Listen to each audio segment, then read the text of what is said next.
On this episode of Playlog, we're going all in on spoilers, talking about our thoughts, opinions, and feelings on Until Then.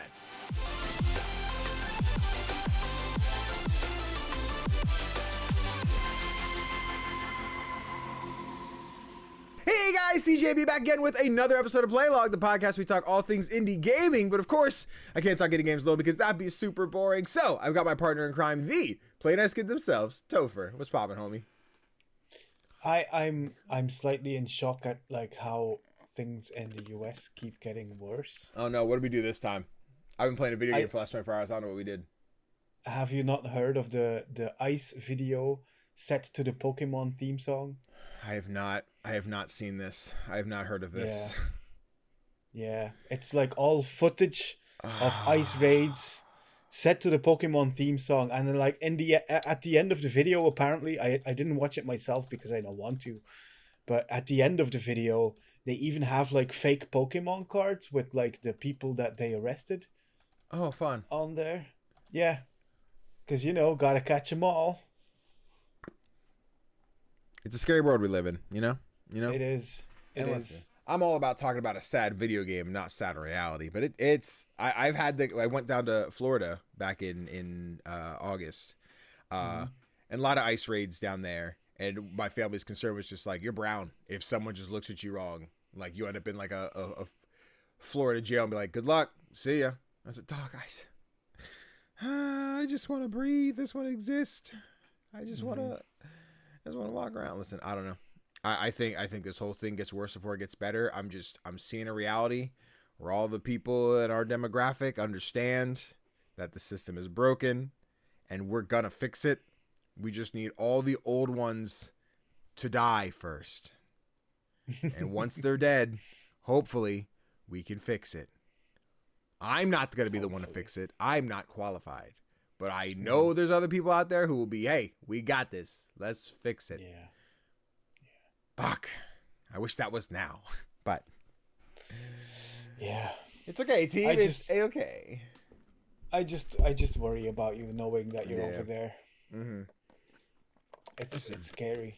Worst case, they pack me up, not in an ice way. Someone friendly packs me up and sends me off to who's nice this time of year? Australia. I want to see them big spiders and kangaroos. Take a nice little 10-year vacation over there, Yeah. A little down under eating some shrimp. I don't like shrimp. But I do like saying on the bobby. Oh my God, chat. Let's see. They also said Tylenol is the main cause of autism. Honestly, facts. That explains it. I took so many Tylenol back in 2023. That's where my autism comes from. I am not clinically diagnosed, but the older I get, I'm like, maybe. The ADHD was a last year diagnosis, so who knows? It's great to hear that coming from the person who advised people to what was it? To inject bleach during COVID times. He's definitely gonna figure out what causes autism. As if autism is all that bad. It's such a place. It's such a world. It's such a Why don't we talk about video games? Let's talk about video games, guys, because this is Playlog Podcast, our weekly podcast where we talk about indie gaming news, reviews, and whatever we choose. If you enjoy what we do here, be sure to show us some support by doing a few very simple things. Words are hard, guys. I'm on sleep deprived, such as like the video if you're on YouTube, or leaving that glorious 5-star review if you're on audio platforms. It's simple, but it goes a long way to helping the show. You can also be a part of the show by writing in and asking us your questions or recommending your favorite indie games for our bi-monthly book club. Yes, just use the Google form in the description of every episode and have your opinions be heard. Now, on to a bit of housekeeping real quick. Quick reminder, if you like watching me play make-believe with a bunch of hot D&D friends, then boy do I have the show for you. Every Thursday night, I'm taking part in Tales of the Valiant, playing Vikan Vikan, a beastkin barbarian who's all about getting the job done, and if you're getting in his way, he's gonna get ornery about it. You can catch the actual live play on Thursday nights at 8 p.m. Eastern Standard Time, 7 p.m. Central on twitch.tv/CritHitChronicles. Another quick reminder, if you still like watching me play make-believe with a bunch of hot D&D friends, then boy, do I have another show for you. I love this bit where I get to just repeat the intro twice. This weekend will be the finale of our Brilliant Ruin actual play over on the Hack Recklessly channel. In Our Brilliant Ruin, the story is after a rich family inherits an old rundown mansion. It's up to our cast of characters to figure out how to repair it, be that financially supporting the project or getting to, I skipped a line, to work with our hands to shape up this place. I'll be playing as Turner Risewell, the owner of his own construction company, who's here to find out what all needs to be repaired and how many men we're going to need to do it. And I'm sure that's everything that'll happen in this series. Nothing spooky or evil at all. Don't watch the end of episode 2. Nothing bad happens. I swear. So if you want to catch the new series with me and my friends rolling dice and laughing and or crying along the way, be sure to tune in to the finale this Sunday, September 28th at 8 p.m. Eastern Standard Time on the Hack Recklessly Twitch channel. That's HackRecklessly. And then the first 2 episodes, I believe, are up on the Hack Recklessly YouTube channel, so you can watch those if you want to catch up. Is there some spicy moments going on between myself and Lady Charlotte? A little bit. Do I have an idea of how to start this third session? Maybe. Is my character entirely inspired by Sam from Holes, and I might be able to fix that? Absolutely. We're going to see what we can fix. We're going to see. But timestamp, that's the intro. That's the housekeeping, baby. We did it. I saw Medic, Tales of the Valiant. Good time. Another good one. I don't know if you know my current Tales of the Valiant situation. But no, I don't. So my character Vikan, Big Cowman's all like, I miss my wife. She died while we were on vacation. I miss her. And I talked to her through a weird ghost portal I make in the air through a knife. You know, it's kind of creepy, but it's heartfelt. Okay. Until a big ghost queen lady says, hello, I can bring your wife back if you kill a man for me. And turns out this man is friends of the rest of the party because I joined late. I'm like, I don't know this motherfucker, but if I can get my wife back, maybe I'll kill him. So I have now committed to this queen that I'm going to kill this guy. Without the rest of the party knowing. The players know, obviously. The characters don't. So there's just like, what's going to happen? Am I going to piss off the party by killing the guy that would eventually become king and then the entire world will crumble if he dies? Maybe. But do I get my wife back? I might. So let's see. But I am now Sir Vikan. Thank you very much. Okay. All of that intrigue. Very intrigued. I'm very excited. And we haven't played in a couple weeks. The 1 week we had off. Last week was like the story up till now episode where we kind of like, here's how the story started. Here's how characters came along. Here's where Danny joined in, etc. So we haven't played in a couple weeks. So assuming everything comes together, we actually get to play this week. We should get the continuation of that. Yeah. Tales of the Valiant. Nice. Yeah. I'll have to play catch up. Yeah, I'll say check out. I say that. Yikes. Well, I say. But yeah, whenever Cujo gets the story until now, the story so far episode up, that's a good like I think 2.5 hours of just like here's the last 2 seasons of episodes of like here's the story, here's the world, here's the characters. You're in it. Okay. Let me re-timestamp that because I rambled then. But Tofr, it's book clubbing time. It is. So for this book club, do you want to read this stuff? You want me to read this stuff? I know it was your book club. Go for it. You picked the book. Yeah, okay, cool. Go for it. So Tofr, you picked this month's book club, and we played Until Then. For anyone unfamiliar, Until Then is a 2024 adventure game developed by Polychroma Games and published by Maximum Entertainment. It is set in a fictional city of Liamson in the Philippine National Capital Region. The game follows Mark Boria? I think I was saying Boria while I was reading. I'm going to go with Boria. Boria. Yeah. Okay. In his moments of deja vu, months after the events of a global catastrophe known as the Ruling, which causes widespread damage and casualties across the country. The game is presented as a visual novel in a 2.5D side-scroller featuring pixel art in a 3-dimensional environment. A little backstory on the game. It released on June 25th for Steam and PlayStation and currently has a Metacritic score of 76 for the critic score and 8.7 for user score. So pretty good. It's a lot of green over there. Tofr, you picked Until Then for our book club. We've both played the main story of Until Then. What are your initial thoughts on Until Then? This is the kind of game that I really like. Mm-hmm. It's all about the story and the character interactions, and it doesn't feature any combat. It's just all about the narrative, and it's presented in such a gorgeous way. Like the pixel art, the combination of like the 2D characters with the 3D world, impeccable. Yeah. I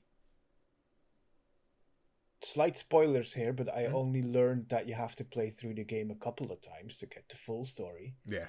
And I only learned that way too late, so I didn't manage to play a couple of times. But I fully intend to, because that's how much I love this game.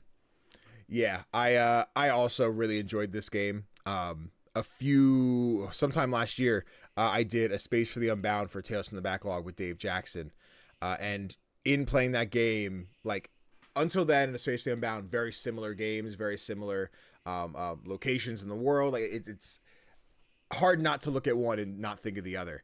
And as I finished playing A Space for the Unbound, I immediately thought of Until Then, whether that be an episode on Tales from the Backlog for me and Dave to follow up on, or we played it here. I think Until Then matches A Space for the Unbound in a lot of ways. I think I have a lot of things I prefer in Until Then over Space for the Unbound in terms of like pacing and visual style. I think there's more supernatural things within A Space for the Unbound that I think I prefer more, or like connectivity between their games, but that's, this is a comparison episode. All of that to say, like, I think Until Then is awesome. I thoroughly enjoyed this. I don't think there was a moment as I was playing through where I felt a lull of like, I'm not interested in what's happening, because it all felt like it was still going to lead to something that was relevant to me, something that was going to be important for my characters, whether that was in this first run or after you told me runs 2 and 3 of like, oh, now the story continues. I had a great time playing Until Then. I have watched the other endings. I know what comes post the first credit roll. I told someone today, I was like, I will probably not finish my PC playthrough.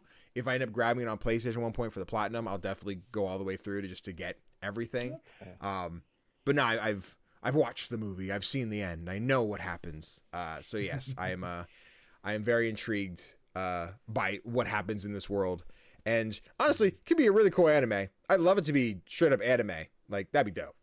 It could be. Yeah. It totally could be. But yeah, initial thoughts out of the way. So I guess, Tofr, what do you want to like kind of start with the story recap here? Do you want to take part of that? You want me to go for it? Yeah, I can. Yeah, I'm cool. I'm a bit low energy today. So. I get you. Time to take the reins. Let me see. I didn't start capturing footage. I was playing on Steam Deck, so we're gonna run with the trailer for a minute here. Footage is like halfway through the game, but yeah. The game starts. You're playing as Mark, who is currently living on his own. Both of his parents are out of the country. They are basically just like, we're working abroad to make a lot of money, send it home to our son to make sure that he is able to feed himself, get to school, get everything that he needs for class, etc. And the very first thing that you're doing is you're like walking to school and your friend's like, hey, did you finish that assignment? He's like, the what? And it's like, oh no, what happened? And ultimately you have like an hour to cram out an entire PowerPoint for like the smartest girl in school to be like, oh my God, how do I do this? So you and your other like goofy idiot friend, Alex, I think is his name, are just like, quick, let's throw it together. If you guys saw my Instagram story the other day, there was a gif of Alex like on his laptop, like, I was like, literally me. But yeah, I immediately fell in love with I like the coming of age high school story of like, what is our character doing and what shenaniganry are they getting into. There's the very like Back to the Future like grab the car like with my skateboard and drive to school, like of course high schoolers would be getting into these kind of shenanigans, like I enjoyed the start of this game a lot. I guess off the rip, where were you with Mark and starting the story? It was interesting. I was wondering at the start of the game whether I was getting too old to like relate to these high school characters, and meeting Mark, like, and it kind of felt that way. Luckily, later on in the game, I that feeling went away. Yeah. But at the start, I was like, I like coming of age stories, but maybe this one, I don't know. I also kind of felt like Mark was a bit of a jerk. Okay. And I was wondering about that because we talked about Night in the Woods and how you think Okay. is such a bad person. Yeah. I was wondering how you felt about Mark in that way. I'm in a weird spot with Mark, where I definitely think Mark feels like a jerk at times. Like when we get to the carnival dog, I'm like, Mark's a jerk. Mal and LB both got Snapchats about. I'm like, no, Mark, you're being an asshole. What are we doing? But yeah, I felt like there was the thing at the beginning where I wanted to immediately have the benefit of the doubt, where I was like, his parents aren't here, which has to take a toll. But what does that mean for like a 15-year-old boy? You know, like what does that story look like? So I did sit there like, all right, well, let's see what the reveal is of like why he liked this, why he a crazy kid. And is it justifiable? I mean, kind of, maybe a little bit. Kind of. But also, no, 100%. There were definitely moments where I'm like, all right, Mark, you're kind of a dick here, dog. You're kind of the jerk. I don't want to hear from you. But yeah, so you get to class, you get the PowerPoint done, you turn it in, you get high marks, it's great. And then Louise, who is the smart girl in class, she's basically like, hey, good job on the PowerPoint. Like, you killed it. Any chance you want to come to my chess game tomorrow? And you're like, yeah, sure. Yeah. And like, you're crushing on this girl. Everybody's crushing on this girl. And as you get the text and you're like, oh my God, is this happening? You're texting Kathy, who is like your lesbian best friend. She's like, no, that's my girlfriend. Don't take her from me, please. Good luck, buddy. Have fun. You go to the chess match, you meet Sophia, who is Louise's best friend, and there's this back and forth of like, oh, hey, you're such a goober. This is crazy. Louisa, listen, she might be into you. It's got to, yeah. While Louisa is like, hey, come to the match. I want to talk to you. I have something to tell you afterwards, right? And it's like, oh my gosh, you're going to confess your love for me. I cannot fucking wait. I'm so excited. The match takes place. You hang out with Sophia, have the fun day. Sophia has to bounce then because her grandmother's in the hospital, where you learn about this thing called the ruling, which was basically this catastrophic apocalyptic event. Less apocalyptic, but very catastrophic event where like every natural disaster under the sun happens at the exact same time. Earthquakes, tsunamis, tornadoes, pick it all. People, so many casualties. A bunch of people die. People are relocating who did survive. And the earthquake, I don't know if they specifically say what and how it did to Grandma, but she's in the hospital, so Sophia has to go hang out with her. So you are now left alone with Louise. You're like, oh, it's date time, baby. What's up? Louise is like, hey, real quick, I want to tell you the thing. I have a boyfriend. And I sent you a video on Instagram like, motherfucker, damn it. What was the point? Why? Why'd I come out here if she got a boyfriend? Now I'm poly, so the life ain't really. I'm like, okay, cool, good for you. Get it, queen. Whatever. But understand, in the monogamous world, this is like, oh no, I'll never have a chance again. So, how was that reveal for you? How was it great feeling that Louise had a boyfriend? I actually liked that. Okay.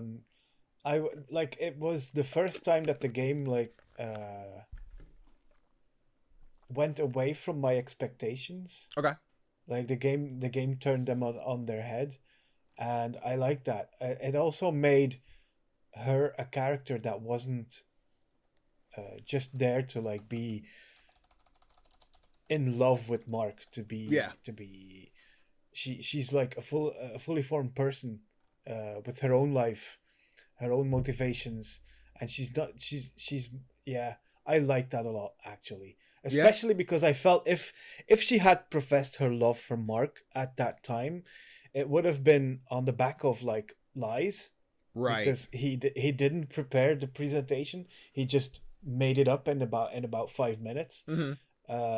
Which wouldn't have been a good way to start a romantic relationship, I feel. Yeah.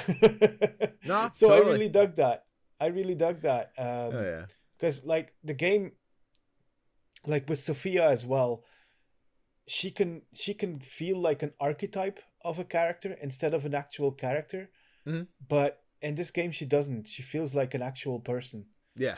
Um, it's one of the big strengths of this game. I feel that they go beyond the stereotypes and they make these characters fleshed out.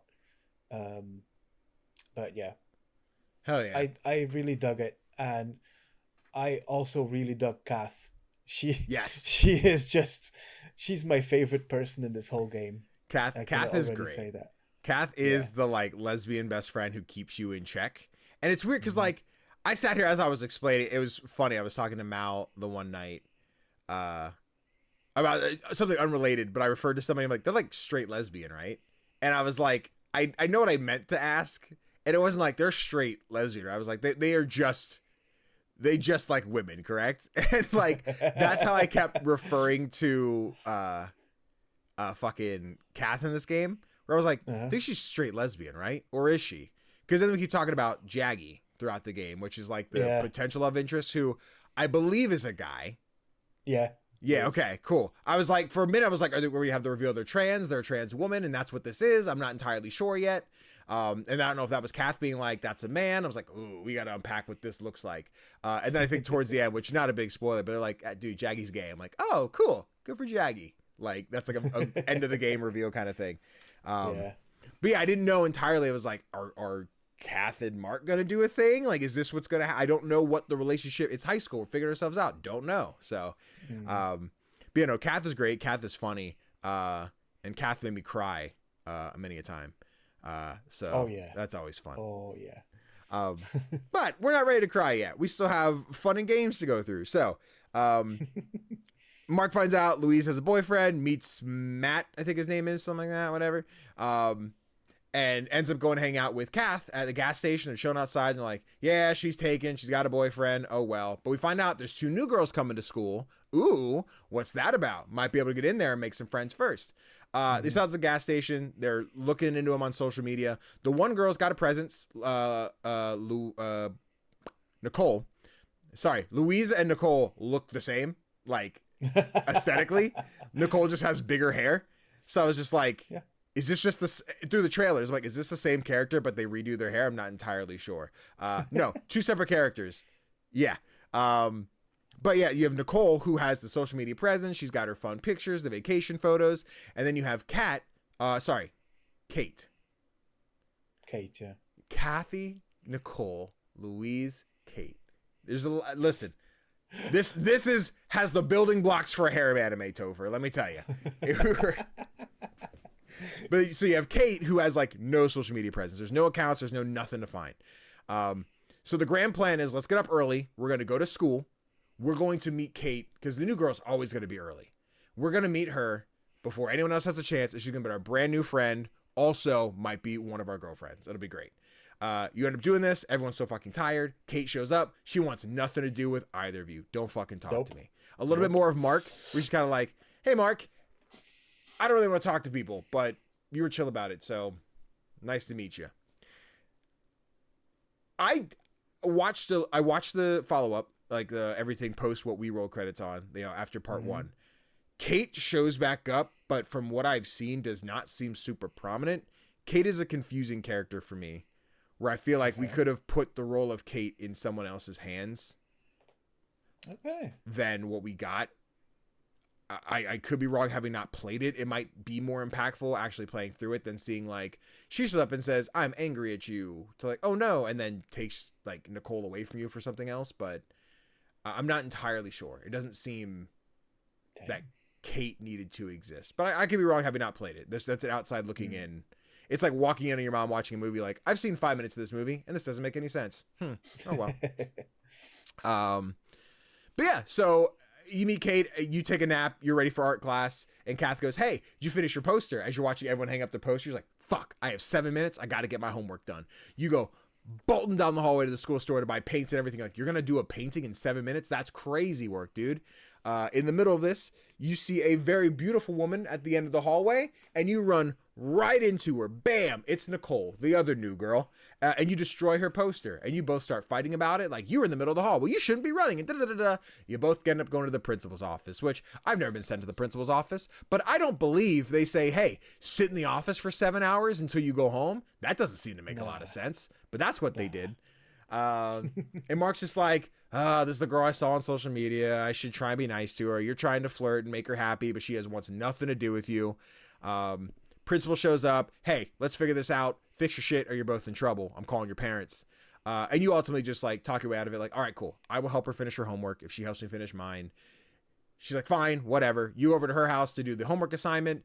After some chitter chatter back and forth, you go to the bathroom and find a beautiful room that has a piano, which didn't mention already. Mark likes to play the piano. His mother used to play the piano, and he wants to learn how to play the piano just as well as she did. And when you find this off room that has a piano in it and you start playing it, Nicole's like, the fuck you doing here? This isn't your room. Why are you in here? Get the fuck out. Get out of my house. And you're like, oh shit, I pissed her off. On the way out the door, Mom and Dad are like, hey, you woke us up. What's up? Nice to meet you, new friend. You must be our daughter's first friend at school. She's like, not my friend, more of like a guide. She's like, well, guide, you want to stay for dinner? Nicole hates it because she was ready to kick your ass out. But now the nice parents are like, stick around, we'll have dinner. And Mark, who like has no one to go home to, he's always alone, he's like, yeah, fuck it, I'll stay. Sounds great. Again, Nicole giving him the stink eye the entire time, but has a nice dinner with Mom, Dad, and Nicole before going home. Any interjections here? I know I'm just kind of rambling through the story. Any other thoughts or... You're doing great. Let's go. You're doing great. I understood Nicole when she got angry Absolutely about the piano thing. Like, yeah. Who does that? Who just goes into people's homes and then enter random rooms and start playing the piano there? It's kind of a dick move. Yeah. So this is where like you're like, is Mark an asshole? I'm like, yeah, kinda. Yeah, that's a real shitty move to just be like, yeah, dude, we did this fucking nonsensical nothing. Like, why you just showed up in people's houses? Let me think. I think this is the point. Mark goes home, does some texting with Kath, I think. Story plot and stuff. I don't really know. But then talks to Louise, who is just like, hey, we're going to see Sophia's grandma in the morning at the hospital. Do you want to come? So you're like, cool, I'll be there. I'll meet you there. You go to the hospital. You talk with Sophia. They talk a little bit more about like why grandma was trying to talk, but couldn't really make out what the words were. After the conversation, you and Louise like, we're gonna get lunch. She gets her food, goes back upstairs. You're following her, and the whole hospital is like starting to get trippy. You go back to the floor you're supposed to be on, but like nobody's there. This hospital was packed. They're overrun because everyone's been damaged by the ruling, right? Like, what is happening? You go to the ward you're supposed to be in. No one's in here. You leave, go to another floor. They're constantly turning clocks and graffiti and there's an altar sitting there. Like, what the fuck is happening in here? You go back to the floor you're supposed to be on, and Grandma's just like, it's your fault. You did this. It's your fault. And then you like snap back and like, the fuck did I just see? What was this? Like, very confusing. Did you have any thoughts at this point of like what was going on or what like? I was kind of confused. I had no idea like why this was happening. Like the whole hospital just felt like a horror game all of a sudden. Yeah. Yep. And that was quite scary. But yeah, I had no inclination of what was going on. Yeah. Like the game caught me completely off guard. And I was intrigued. Yeah, I think this is the part I had to like stop at one point. I'm like, this is where I have to stop for the day as I'm playing through. And I had not explored checkpoints yet in this game, what that looked like. So I got to the point where Grandma's like, it's your fault. And then I'm like, I have to stop here. So I turned off the Steam Deck, turn it back on. I had to restart the chapter. I'm like, oh, fuck. No. So I had an extra, not long, maybe like an extra 15, 20 minutes. Not like I just W key the dialogue. To then find out that was like basically the end of the chapter. If I just went for like 5 more minutes, I'm like, I would have had a checkpoint. Fuck me. Oh well. But yeah, as you're at the hospital, Cass sends you a text like, hey, don't forget. Like, forget what? Like the carnival, dumbass. You're like, got it. I'll be there. after this episode with like crazy evil grandma, you're like kind of distraught. Like you're really not in the headspace to be hanging out. But at this point, you've already kind of blown off Kath a lot. You also have Rydell. I don't know how you've been saying it. Rydell. I would say Rydell. That's how. Okay, cool. That's how I was saying it. Who is like the third member of your group, but in this first like playthrough, Rydell's like not there. He has written like a successful script. It's getting turned into a movie or a TV show or something's happening. So he's very much like not attentive to you guys as a friend. He's almost like barely on the screen. But has committed to coming to this carnival with you guys. So you show up. He gets there. He's already on the phone. Like, the stuff's in the back of the van. Blah blah blah blah blah. I'll be there. Yeah, I'm not gonna be here long. I'll be there right after. Cool. So he already has plans to bail, like from this whole session and fun carnival time. So you're like, let's get the games in while we can.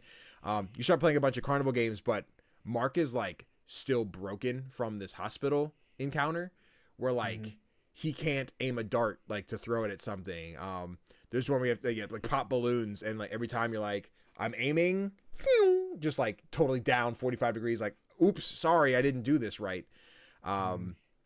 There's a couple other mini games. I think there's one, I can't even think what the other ones are, but basically you oh yeah, the other one's a weird like flip coins into a box thing. I don't know about you, I had no fucking clue what I was doing for that one. I didn't. Okay, Catherine was remember playing that one. Oh yeah, oh man, it's like a big here. Hold on, I have a guide up so I can keep myself in check. This is the game. This is the fucking. Oh right, yeah, I had no idea. Yeah, like Cass says, I'm like, make sure the coin goes in the box, and I'm like, huh? What? The red? Yeah. And every time I flip, like the one time it's like 9 points. I'm like, sweet, I'm doing it right. I flipped again. It's like 0 points. I'm like, what am I doing? I don't understand what I have to do. I had no idea what this fucking mini game was. It was whatever. But either way, you're like intended to fail them regardless. Like you're not in the headspace to play. Ultimately, you guys end up playing like bingo. Rydell's like coworker shows up, says, "Hey, you're ready to bounce and do this filming thing." Like, cool, let's go. Kath is like, "Man, at least it's just the two of us." And Mark's like, "I gotta go to the bathroom quick." You go to the bathroom and you run into Nicole. She's at the fair all alone. She's trying to win a stuffed animal while playing darts, and you're like, "I got this, babe." Again, trying to impress her because she still hates your guts because you broke her poster. You intruded her house. Went to a room you weren't supposed to go into. You stuck around for dinner when she wanted your ass to leave. She does not like you. You are a bother to her. So she plays this game of like, you're throwing darts, trying to hit a bullseye, and she's like, "Wow, you really fucking suck at this. You're so bad." She's like, "I got it. Let me practice. I'll get there." And the entire time you're like, reticle is quivering, like you can't aim properly. But the more you're doing it, you're like calming down from this hospital episode and everything, and eventually you just nailed it. All right, cool, you got it. What do you want? Like, all right, babe, what do you want? She's like, "Don't talk to me." Like, fine, let her pick. She's like, "Fine, give me the caterpillar, okay?" You end up hanging out for a while, and at this point, I sent another Snapchat. I was like, "Guys, I know what's happening. Kath is over there playing bingo, and I didn't forget about her. Danny remembered, but Mark forgot, and I can't change that outcome. I can't walk over there and go get Kath. I have to go hang out with Nicole, and I don't know what to do." How did you handle it? How'd you handle knowing you were going to abandon Kath? I felt so bad.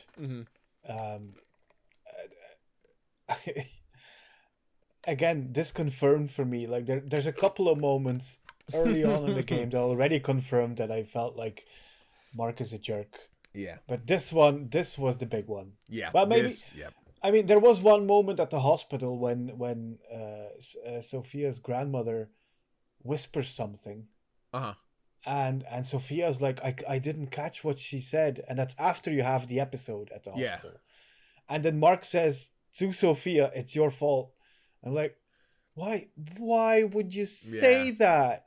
That's just interesting. So it's really interesting because I know exactly when you're talking about it. I read it as he heard Grandma say it, so he's like, "I'm not sure what you're saying," and he goes, "It's your fault." Like, not telling her that it's her fault, but like that is what she said. Like, I heard her now. She said it directly to me without explaining the whole weird timeline loopy whatever's happening thing. And Sophia interpreted it as, "Oh yeah, she was telling me that."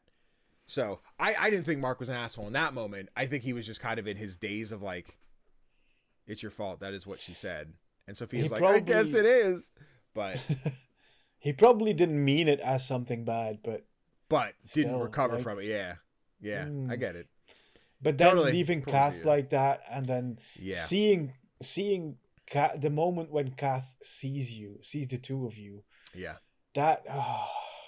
I struggled with that moment. It's I was like, brutal. mm-hmm. Because it is very sweet what you and Nicole end up having, because you're just like, hey, you see that haunted house over there? She's like, it's like for kids. Like, right, but there's a special promo. If you go in the other entrance, you get to scare the people.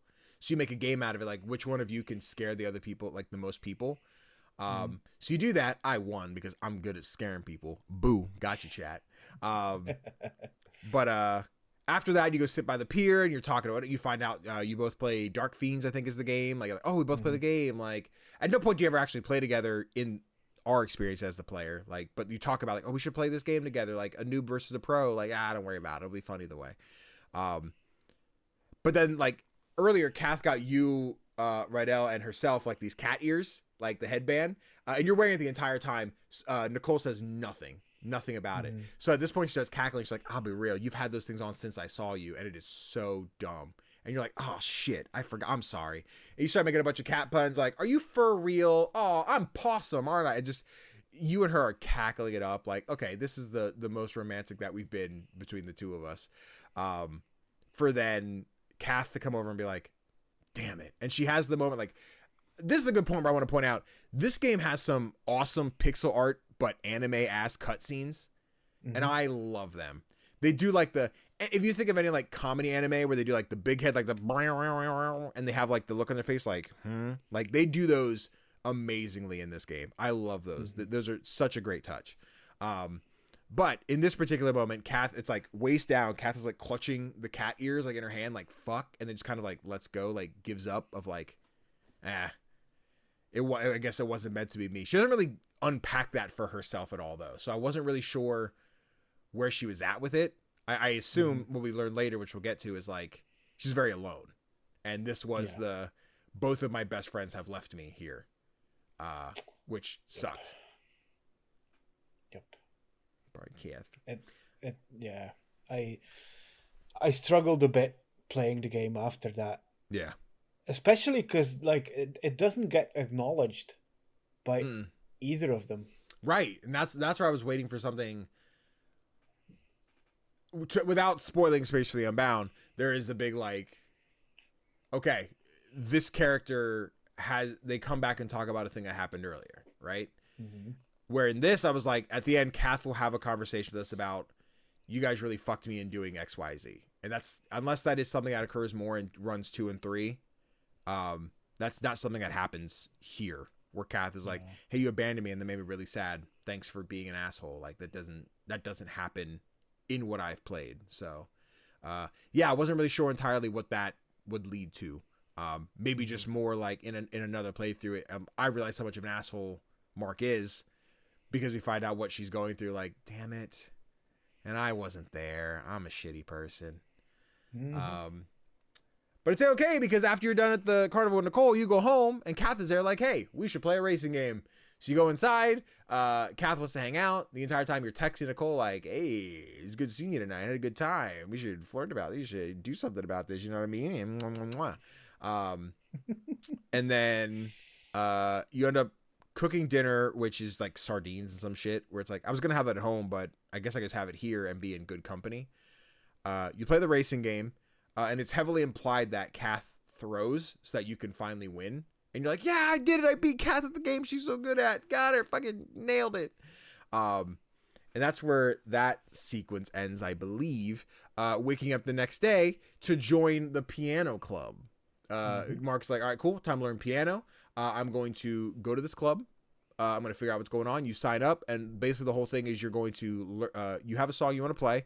You will commit to learning that song as well as you can. You audition, then you get into the piano club. Sweet. This is where Mark and Nicole kind of like run into each other again. He's like, hey. Actually, no, before I get to that. Mark is like, this is a song I want to play. Like, that's such a pretty song. The wedding of something. I don't know, classical music.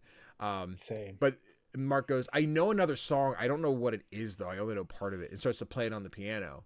And everyone's like, sounds pretty, but I have no idea what that is. At this point, Nicole walks in and is like, whoa, how you know that song? He's like, I don't know. My mom used to play it. She's like, okay. She runs out. You chase after her, talk on the roof. You're like, blah, blah, blah. Here's that and the other. Would you teach me how to play piano? Maybe. You go back downstairs, and she's like, I wrote that song.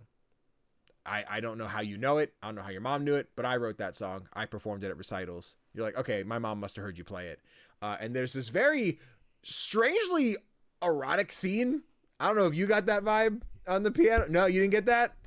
It was a lot of sweats and blushes and like looking at each other. I'm like, what are we doing? This is getting spicy. Hold on. It felt intimate, but I didn't feel erotic to me. You didn't think? Oh, dude, I was like, this is where they're gonna start macking, dude. They're gonna start macking, cut to black, and be like, what is happening? Granted, they're high schoolers, so I figured they wouldn't. But there was the lot of those just like faces. I'm like, what are you two doing? What is the music doing to you guys? But they put. Do I have it? Did I clip it? I don't think I did. They were both going through so much. They absolutely were. They were. Hold on, I got this. I have footage. Hey, relax, game. Oh, shh. You know what I mean? Hold on. Be quiet here. Hold on. I'm turning fast forward. This is the talk on the roof. I don't want that. I want this. Go here. B-roll. They go back to class. They go in here. They play the piano. Right. Hey, Mom, do you like my song? I do. Right. But then there's Kate, the character that doesn't really mean anything. But yeah, he's like, I'm looking at you. What's going on here? She's like, it's me. I'm playing the piano. But basically, they both start playing the song together. She's got one part, he's got the other, and he's like, oh my God, how do I know this song? She's like, we're connected somehow. I don't know what this means. I don't know how this means. But you know my song. I could teach you how to play the song. I'm not going to go easy on you. You better fucking get ready to like fucking rehearse and do the damn thing. And you're like, yeah, absolutely. Let's do that. Let's learn the song. It'll be great. Can't wait. Post that. Let me see the video close. It's fine. Just trying to find the plot here because we play the song, we do the rehearsal, we talk about learning the song, we go back on the roof, we do some homework. That was kind of irrelevant. Talk to Louise. All right, cool. Less irrelevant. Just Mark hanging out with Nicole has made him like a better student. So instead of doing his homework the last minute, he's like, I did my homework last night. Like, oh, that's weird. Okay, crazy guy. But they end up having a conversation in the morning. Louisa shows up. It's like, hey, Mark, I want to talk to you. And there's these two like mean girls who are like, oh, class president's talking to the nerd again. Oh, I thought she had a boyfriend. If she's cheating on him, I call dibs on Matt and whatever. So Louisa's like, I need to leave. I'm not sticking here for this. And this opportunity gets Louisa and Mark like in a room to themselves, where Louisa kind of starts to unpack what is happening. What is this world? I don't have the full thing figured out, but somehow a bunch of us are like psionically connected. I don't know what it means, but we have memories that aren't ours. They're someone else's, but they're now implanted in our heads. We're like, that's a weird thing to unpack, but okay, sure. I believe you. But you're like, cool. I'm going to go out and just go do some shit on my own. Next chapter, you're going shopping at the thrift store. You and Kath are trying to find your outfits for prom. This entire time, like, have you asked Nicole to prom? You're like, no, I didn't, but I will. The whole theme is this like Greek god type deal. So everyone has some really cool outfits at prom. I can't wait to show you guys the prom outfits. I didn't stop to ask anything. Any thoughts so far?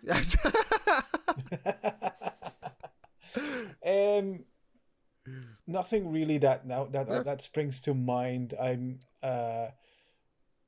I was impressed and how like Louise is the one to figure things out, because like she's basically just another 15-year-old, right? But she is apparently incredibly smart to figure out whatever the hell is going on. She got it down pat. Pat. But yeah, so you're shopping around. At this point, you find out like Kath has a limit. Her parents like, you cannot spend more than this certain amount of money. Fine, like, but be home by this hour. Like, don't fuck around. Like, okay, got it, cool. I'll be home, whatever. You end up shopping around the mall a little bit more. You go to like a brand new cookie shop. You buy cookies for Nicole to ask her to prom. And there's either like regular chocolate chip cookies or smiley face cookies, or there's heart shaped cookies. And you're like, ooh, which one would I take? I bought the heart shaped cookies, so I'm like, got an achievement for that. Nailed it. But then you're hanging around, and this moment happens earlier, where Kath talks about her being, I believe, pluviophile is the word, where she's like, I love rain. Rain's like everything to me, and I get it. I'm like, cool. I got a word for myself. I fucking love the rain. And there's this moment where like Kath puts her hand out into the rain and talks about how like you can feel the pitter patter of it landing on your arm and just dripping down your wrist and everything. I'm like, oh, interesting, very nice. Like I definitely know the feeling. I just don't think I've ever like envisioned what it feels like. And this gave the perspective. I'm like, yeah, that is a thing that I know that I've not acknowledged that I know. And you have a very similar moment here after the mall where you're outside, it's raining again.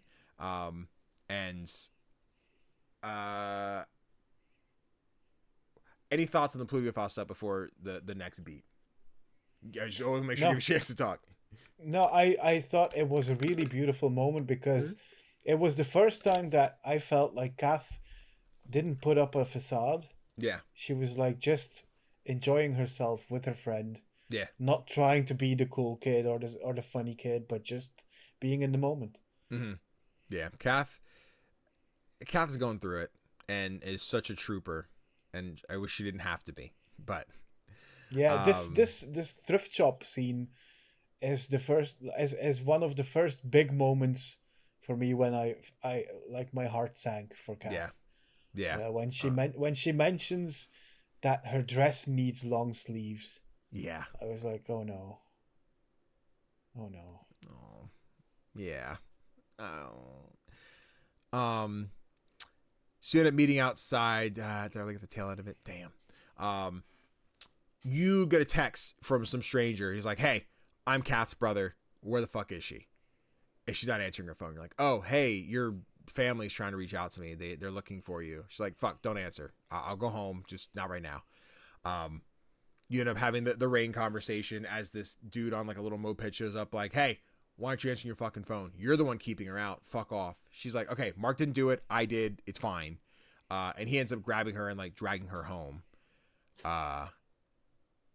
And you are kind of just out here in the rain like, well, shit, my friend got taken away. I hope she's okay. Like, I think you're a little more in the spot of like, oh no, I'm in trouble for getting her in trouble. So you're still kind of a little selfish about the thoughts. But, yeah, this is where I was like, man, I have an idea of what's going on. I didn't have the proof yet. Right. And then you text Louisa like, hey, I was talking to Kath about like the rain stuff. Like this kind of starting to add up with the things that you said.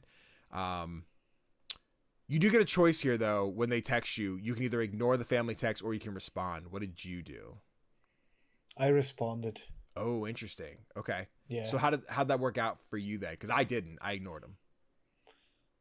They showed up and they were like less hostile towards Mark. Got it. But in the end it played out the same way. I picked that option because I felt like Mark would do that. Yeah. Like he feels like this, you know, the type, the oblivious guys. Yeah. Who like, yeah, we're good. Don't get things figured out quite as quickly as others. Interesting. Okay. Yeah. Fair. I think I was in the spot where I think maybe I was more Danny knows as opposed to Mark would think. But it's like, this doesn't sound like a good response, especially the way they spoke to me. They were kind of just like, hey, asshole, what are you doing? I'm like, huh? No, not you. Bye, bitch. You know, kick him out.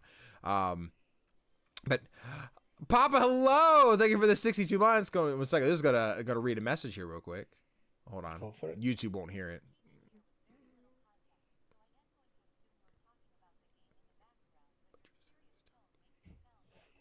It's it is about the game. Because I would be using the YouTube version won't hear any of that because the desktop audio will be cut. It'll be your Audacity. So, yes, Papa, thank you so much for the 62 months. Yes, it is about the game. It is about a serious moment in the game. Don't worry. Everyone is okay. It is about the game though. Yes. But thank you for the sub. I appreciate you. 62 months is crazy. But yeah, so you end up going home, flash forward. You're like, I have these cookies for Nicole. I got to give them to her, but you are more just ready to spend Christmas alone. Your family's away. There's no one here. Carolers are outside. I don't know how it went for you. There's the first interaction where some carolers show up. It's like, do you want to give them candy or you want to give them money? What did you do? I gave him money. Yeah, I Like, gave him candy, and they were like, "This isn't Halloween. Fuck you, dude," and left. I'm like, "Okay, cool. Sorry, kids." Because I've never given a caroler money. I didn't know that was a thing. Is that a thing we do? Do we give carolers money? Like, I don't know. I don't know. We don't have carolers over here, so Yeah, oh, interesting. Yeah, I guess I just never had seen that. So I was like, yeah, give him. But I guess there's a kid walking by that does. But yeah, so more carolers come. You start giving them money. You have, I guess, I did the conversion real quick. Because this, I think it's AED is Arabic Empire or something. I don't know what the currency is, but it was like 27 cents to the dollar. So like they'll send you like 3,000 AED or whatever, which I think is like $800, which I think country wise, I'm like, that must be a lot, because Mark's just kind of handing out money left and right then, just like, I could buy this thing, I can go get these things, but like doesn't buy a lot of groceries apparently. So here's a kid not really sure what to spend his money on. Serious podcast tone, and then Q signature CGDannyB sub theme. You know how it is, baby. You know how it is. But yeah, you end up going through, carolers come by, they sing for you, you go inside, and you're just starting to shoot Christmas messages to everybody. You send one to Kat and Rydell. They're like, hey, Merry Christmas, guys. Neither of them answer. You're like, I assume Kat's in trouble. Rydell's probably busy. You shoot one to Louise. You shoot one to Nicole. The Nicole one is probably maybe the most desperate one, where you get to choose like 4 options. Where you're like, hey, Merry Christmas. Hope you're doing well. I'm alone on the couch, but I hope you're having a better night than I am. I'm sure your mom made a great dinner. Like, there's different options that are basically just kind of like, I did my best to not sound self-inviting, to be like, invite me over or come see me, or feel bad for me. But I was just like, hey, I'm having a Christmas Eve alone. I hope you're having a great one. Take care. Right. Yeah, I don't know. It sounds like you tried to build the same sort of like wish you Merry Christmas and not sound like, hey, come help me kind of vibe. Yeah, it actually bothered me. Like, there's in one of the choices, you cannot do anything else than mention that you're eating alone. Yeah, exactly. And I really did not want to do that, because you know how people are going to react to that. Yeah, exactly. But you end up sending this text and Nicole doesn't answer. So you're kind of like, oh, it's Christmas. She's with her family. I get it. I'm trying to think. I don't think the reveal happens here yet. I'm trying to remember what moments happen. Okay, yeah. So yeah, you end up checking your phone. You got a text from Dad. Hey, Merry Christmas. You send Dad the, hey, I'm doing good. Take care. You send a text to Mom. Hey, just got a text from Dad. He's doing good. Thanks for hanging out. Like, I'll talk to you soon. Then you have a flashback to, like, I think your first Christmas in this house. Mom and Dad are like, hey, we got you the one gift. It's a toy airplane. You're like, I'm so excited for the Christmas ham. And they'd be like, look at each other like, hey, we were just busy trying to work. We were not able to get a ham. They were all sold out. So next year we'll have a ham for sure. But it's like our first Christmas house, we did not have like the default Christmas dinner, which was like, oh, sad childhood memory, but it's okay. Like, we'll be okay. You are like snapped awake from this dream by someone outside being like, hey, you didn't pay your electric bill. Come on out. Like, what the hell? I definitely paid that bill. But it is Nicole with her mom and dad. Like, we saw lights are off, just playing. Hey, heard you were alone. Come to our house. Come spend Christmas with us. And you're like, are you sure? I don't want to be intrusive. They're like, it was Nicole's idea. She's like, no, it wasn't. It was my mom's idea. I just told them what you said. You end up going back to their house. You're very like, hey, can I help with anything? Mom's like, no, you hang out. You get comfortable.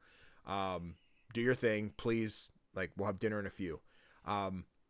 You were kind of confined to like the dining room in this moment. Like, you see Nicole and Dad walk off to, I assume, go either help with dinner or like do something on their own while Mom cooked dinner. I don't know.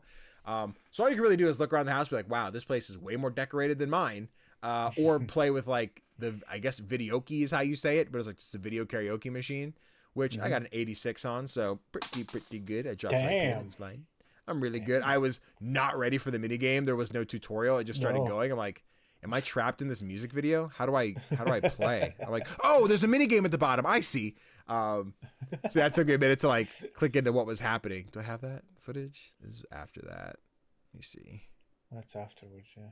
Yeah. And the family's like, hey, come do it. Okay, so I don't have the karaoke stuff, which is fine. You're not missing anything. It's a karaoke machine.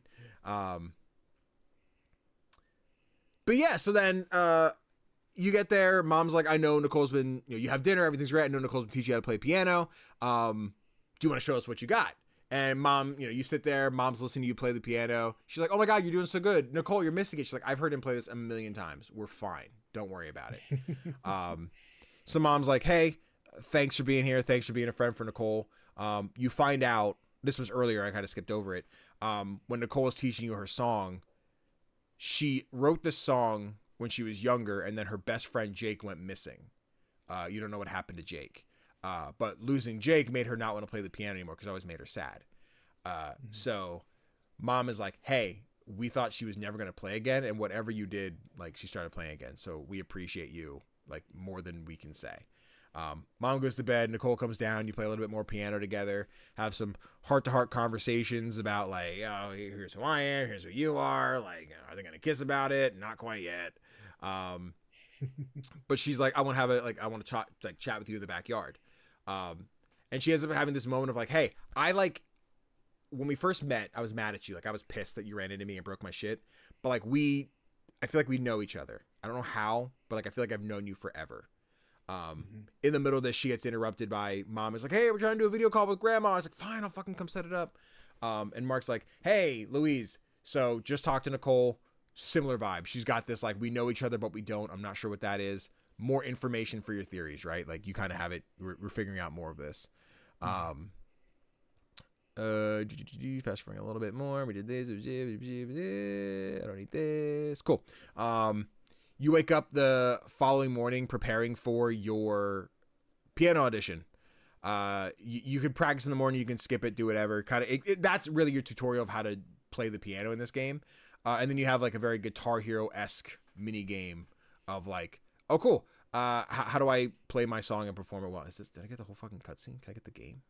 Hold on, Jesus. What am I doing? You get to the audition and everyone is there but Nicole. Nicole has not shown up. She agreed she would audition with you, but she's not here. Like, what is happening? Why is she not here? You go up, you perform. You're like, Kath, could you do me a favor? Could you record this for my mom? I want to send it to my mom then. Mm-hmm. When I remember this, I fucking broke. But that's not a now thing. That's a later thing. Nicole finally shows up right before your performance, and you fucking kill it. You nail it. Everyone did a great job. It's supposed to be 4 auditions. As you wrap up, like, hey guys, that's our last audition. Thanks for coming out. And you're kind of like, Nicole, what the fuck? Like, why didn't you commit to the audition? We practiced for this. We trained for this, and you kind of bailed. She's like, I know you're mad at me. He's like, I'm not mad at you. I'm just really confused on, like, you're not telling me what's up. You're just you're bailing. And I want to understand. Like, I want to know why you're like what happened to the thing we committed to doing. And she really doesn't give you that answer. She kind of like ignores you. She's like, I need some time to think. You run into Louise. She's like, hey, I figured some stuff out. We got to talk. This is where it gets really scientific and like, I don't know how to explain it. So like, stick with me. But essentially Louise is like, check it out. Items have matter, and when matters hit each other, they interact. Interact is like, I guess the science word for chemical reaction here is what we're going for. And with whatever crazy psionic storm tsunami thing is going on, it is making all things with matter interact.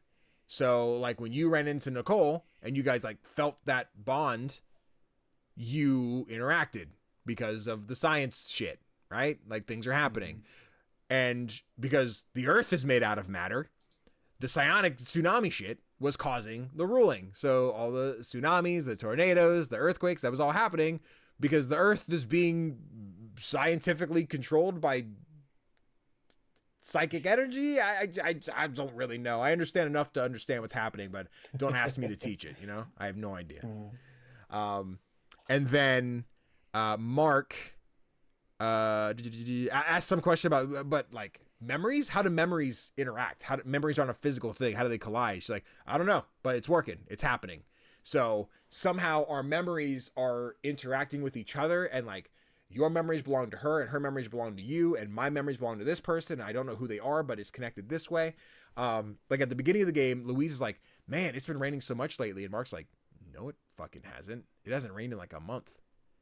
And she's like, that doesn't seem right. And it's because she has someone else's memories of it raining, but they're her memories. So she's like, oh, huh. So that's her stepping stone of like, this is why it's broken. So yeah, that also chimes into like, why was grandma like, it's your fault? Like that was grandma saying it to someone else whose, I guess, memories are you're now connected to. And like, maybe that was Sophia then. So then I'm like, ooh, maybe it was Sophia's fault. And she was talking to Sophia in another world, but not our Sophia. A lot of multiversal stuff in today's media. So I think we all have a general idea of what's happening. It's just very confusing at this moment where two high schoolers are trying to figure out what the fuck is happening. Exactly. How are you in this whole moment? Because this was real. I'm like, okay, we got the sci-fi part. Here's what's happening.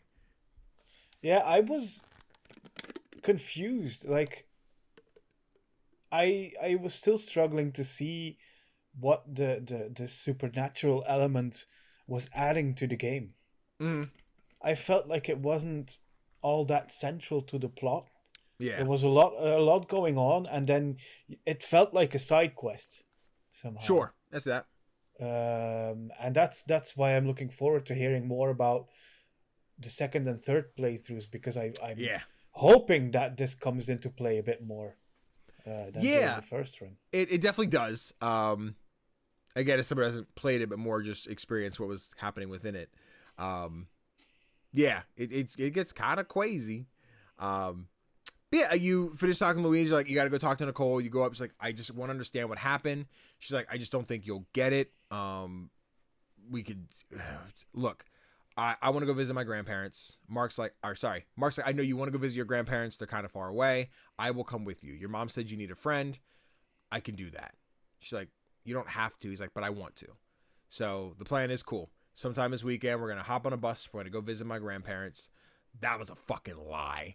A big fucking fib. But this one is a very like text heavy chapter where like you're riding the bus, and this is you're the most popular guy in the world in this chapter. There's like 7 people texting you at once. You got Louisa, you got Sophia, you got Kath, you got Alex who sends like one text, you got Nicole's mom who's like, hey, my daughter's not answering a phone, what's happening? But it is basically just you being like babysitter in this moment of like, it's all good, she's sleeping, we're gonna get there. Louisa's is basically saying like, hey, it's supposed to rain today, like stay out of the rain, because during the conversation you have with Louisa, I put an A in there. Louise is, you might have to correct me, it's if you're in the rain when it ends, you could get blipped away. Yeah, if you're on your own. Yeah, okay. So if you're on your own in the rain, it's like there's no thought about you left. Therefore, you just disappear. Yeah. Disappear to where? I'm not sure. I don't know if you get Thanos snapped or what the case is, but you could disappear. And I think at this point, I might be jumping the gun. There was a text that went out like, hey, did you guys hear about Jessica? Jessica's gone missing. She's a girl you meet at the beginning. Not a lot of interaction, but like she's gone missing right before Christmas.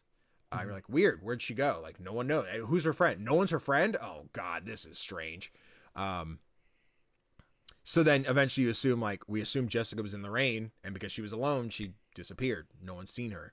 So he's got to be careful with these things. So he's basically like, Louise tells Mark, if you're with Nicole, if you're in the rain, like, don't be alone. Like, don't leave each other's side. And as you get off the bus, you're like, cool, let's fucking find grandma's house. You have a cute little bike ride with each other. God, I got a fucking lot on the bus. What the fuck? You rent some bikes to drive to grandma and grandpa's house. You have a fun little mini game of like, who's the better bike rider? It's me. There's a cute moment where you're rebuilding a swing to sit and have a romantic, like, I'm going to ask her to prom. Oh, oops, can't do it. We keep fucking it up. It's fine. And she's like, all right, I know I know a shortcut. Let's go to grandma and grandpa's house. Again, Tofr, not grandma and grandpa's house. You end up at this old strip of houses that were hit by the ruling, and they're all destroyed, balconies broken off, ripped out of the ground. Everything's devastated. And you're like, this is not where your grandparents live. And you go inside and you go into a bedroom that has like Jake on it. She's like, this is the last place I saw my friend. Like, and she was kind of vague with it, but like, I understood what she was trying to say, but not fully. But she was like, I thought you would understand, but clearly you don't understand. And Mark's like, I don't know what you want me to understand. what it feels like to lose somebody, or like what it feels like to know Jake.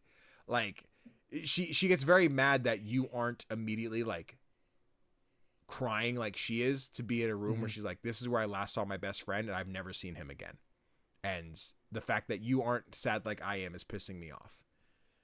Am I off base on that? Is that what you got out of this? Is that what maybe there's a line that I'm not clicking with, why I should feel Nicole a little bit more here? No, it's you got it right. It's the classic misunderstanding. Like, Yeah.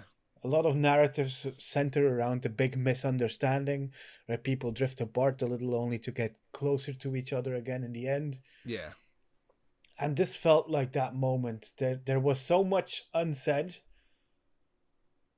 meaning that both of them, like, neither of them understood the other. Yeah. And it ended in like a fight, a genuine fight. It was so sad. I didn't want to fight. I was like, this is where Mark's going to get to ask her to prom. It's going to be great. It's going to be a great recovery. We're going to have this damn thing. No.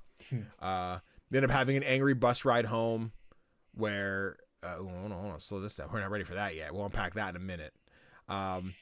Angry bus ride home. Mom's like, hey, you guys safe? Yeah, she'll be home soon. I'm going to head straight home. Mom invites you over for dinner. Like, maybe another time. I got things to do.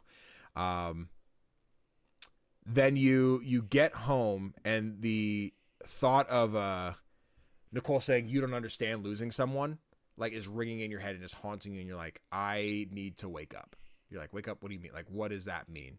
Mark goes into his parents' bedroom. Underneath the bed is a box of a bunch of documents. It's photocopies of passports and letters from the police. Long story short, Mom was on a flight to working abroad. Or actually, I think it might have been the flight home. The flight home to see Mark again was taking place, and then the plane just went missing. The flight had gone missing, and Mark and his father have basically been in a spot of like, let's call every law enforcement agency, every private eye investigator we can to try and find Mom, or like my wife. And until we learn otherwise, she's not dead. She's still out there. We're living on the hope that she is still alive. And very unhealthily are both just like, yes, my mom is out there. Every text, every message, every video that Mark has sent to his mother, they show his phone, and they are all saved drafts. None of them actually been sent. They're all just saved on his phone because his mom is not there to send them to. She's like not here. I was fucking devastated. Yeah. I was bawling over here. I sat here. If I could recreate the scene where I was sitting here talking about watching this moment, reading these notes, the glasses came off, I had them down, I was like, poor Mark, his mom's not here.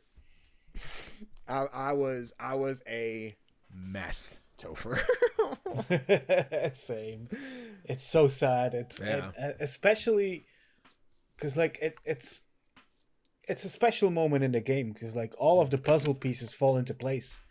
Like there's a reason why Mark is behaving the way he is. Yeah. And but to see it be like to be this bad, not just your parents are abroad, but one of them is missing. Yeah. Yeah, it was shocking. Fucking heartbreaking. I was so sad, and it was the like, man, I want to give you a hug, buddy. I want to make, but like, yeah, the first thing they show you is like, hey mom, had my piano audition. I think I did really good. Like, here's the video. And it shows like draft, right? And this is where I think I was trying to figure out the controls. I'm like, it won't let me back out. What is happening? But yeah, Mark's like, I want to wake up. And this is where he's like, I need to realize my mom is gone. And then the list of all the drafts of like, sorry, mom, I didn't get to, whatever. I didn't get to answer this, da-da-da. But like, she never answered back. So he was like apologizing to no one. Mark, my little man. But he ends up hearing a knocking outside, like what's going on in his cast. She's like, hey, I brought some cookies. Let's hang out. And Mark is just bawling. She's like, what's up? What's going on? He's like, I have something to tell you. I've been lying to you for too long. And I think it happens off screen, but Mark is just like, my mom is not here.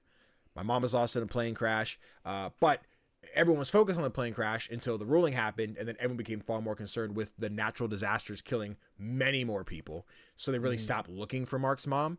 So he's kind of just in this limbo of like, no one's looking. I just have to hold out hope. And And this is where he's just like, he reveals it all to Kath, and she's like, "Oh, buddy, it's okay. We're gonna talk about it. We're gonna take care of it."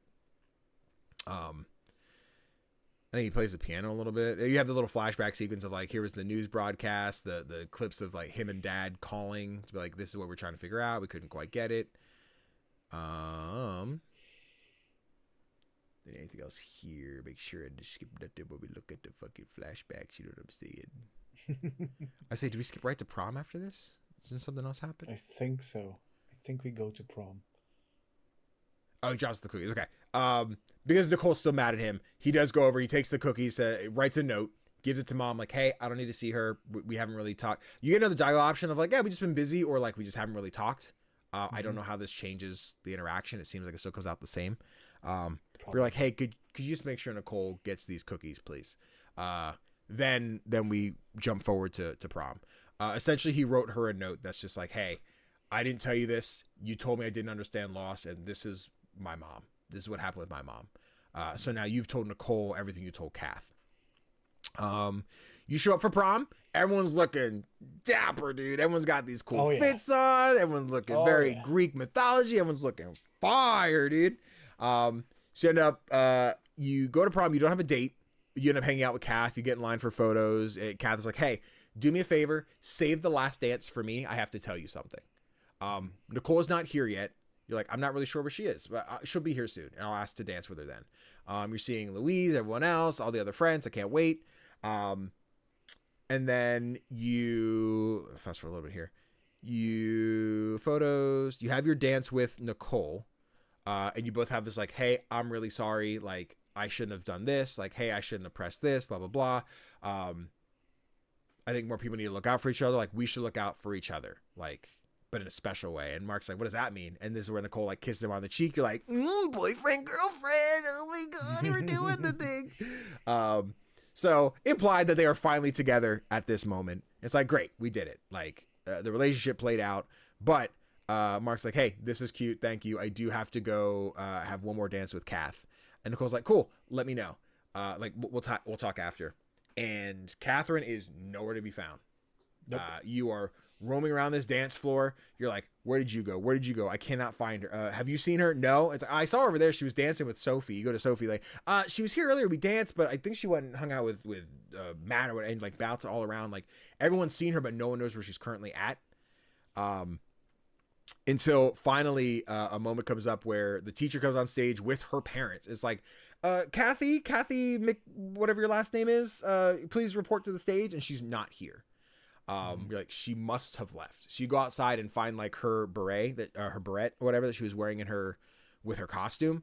You're like, she ran, she left. And it's this entire time you're searching for her on the dance floor. It is raining. So you're like you don't see it, but you hear the pitter patter gets more intense on the roof. You're like, fuck, what is happening? No, and then when the parents show up, I'm like, I have to go find her. I have to go find my friend. Where were you at in this moment? How are you feeling? I was stressed out because I knew that something was going to happen with Kath by this point. And it felt like this was like, I had read that the game took about 15 hours to finish. Yeah. And I was only 7 or 8 hours in, and I was like, okay. This feels like it's building up to like a finale. Yeah. And I'm not sure I'm happy with where this is going. Yeah. So I was very stressed out, and I was like, I was kind of happy to see that her parents showed up, so that it wasn't them who took her. Right. But then I started wondering, like, what's going on? What's happening? Yeah. Especially with the rain being so tough. Yep. Yeah. Yeah. So you and Louise go outside. You find the beret, and they're like, "Oh, we got to go find her, but we got to stick together." And Mark's like, "I ain't got time for that." Just fucking books it. Just takes off like, "I got to find Kath in this direction." So you were hauling ass down the road. You're trying to find where Kath went, and I don't know if this is a super important. Well, this is probably more important. You end up finding, like, you have this like flashback moment where you're like, "Hey, Mom," like, you go to hold her hand, and she's like, "You have to let go." Like, she will not let you hold on to her hand. And this is like, I think, the moment where Mark's like, got it. Okay. I need to focus on Kath, but this is also a thing I have to unpack and figure out for myself. But yeah, you get to pick a path that's like, do you want to go down the street or cut through the forest? Either one gets you to the highway or something like that. So you still get to go find Kath. Finally, you make it through. You find her sitting under a bus stop doing the handout in the rain, feeling the vibe. It's like, I've seen her now. She's good. She's not going to blip away. And she's like, oh my God, you came all the way here for our last dance. That means so much to me. I'm so sorry. I will tell you everything. Like everything that happened. You go to run across the street and they show it here in a second. And this is where I started to cry. They start to highlight Kath's face where it's like there are headlights just getting brighter and brighter on the side of her face. And at the beginning of the game, when they had this interaction of like the rain, like, have you ever seen a butterfly in the rain? Like the rain's too heavy for their wings. They either end up tattered or they die. And Mark is like repeating this, like Kath told me once, like butterflies in the rain, they either get tattered or ... And then you hear the screeching and the slamming and everything. And Kath is hit by a tractor trailer on the road and is killed. Right in front of Mark. Yep. Fuck. Yeah. This was the saddest. Was it the saddest moment? I'm not sure. I think the saddest moment is still to come. But okay. It's so terrible. And like, especially considering what you learn afterwards. Yeah. Yeah. I think I could argue it's the saddest because I think it is the most hope you get to get it ripped away from you. I think you get the little foreshadowing here, seeing some of the marks on her arms.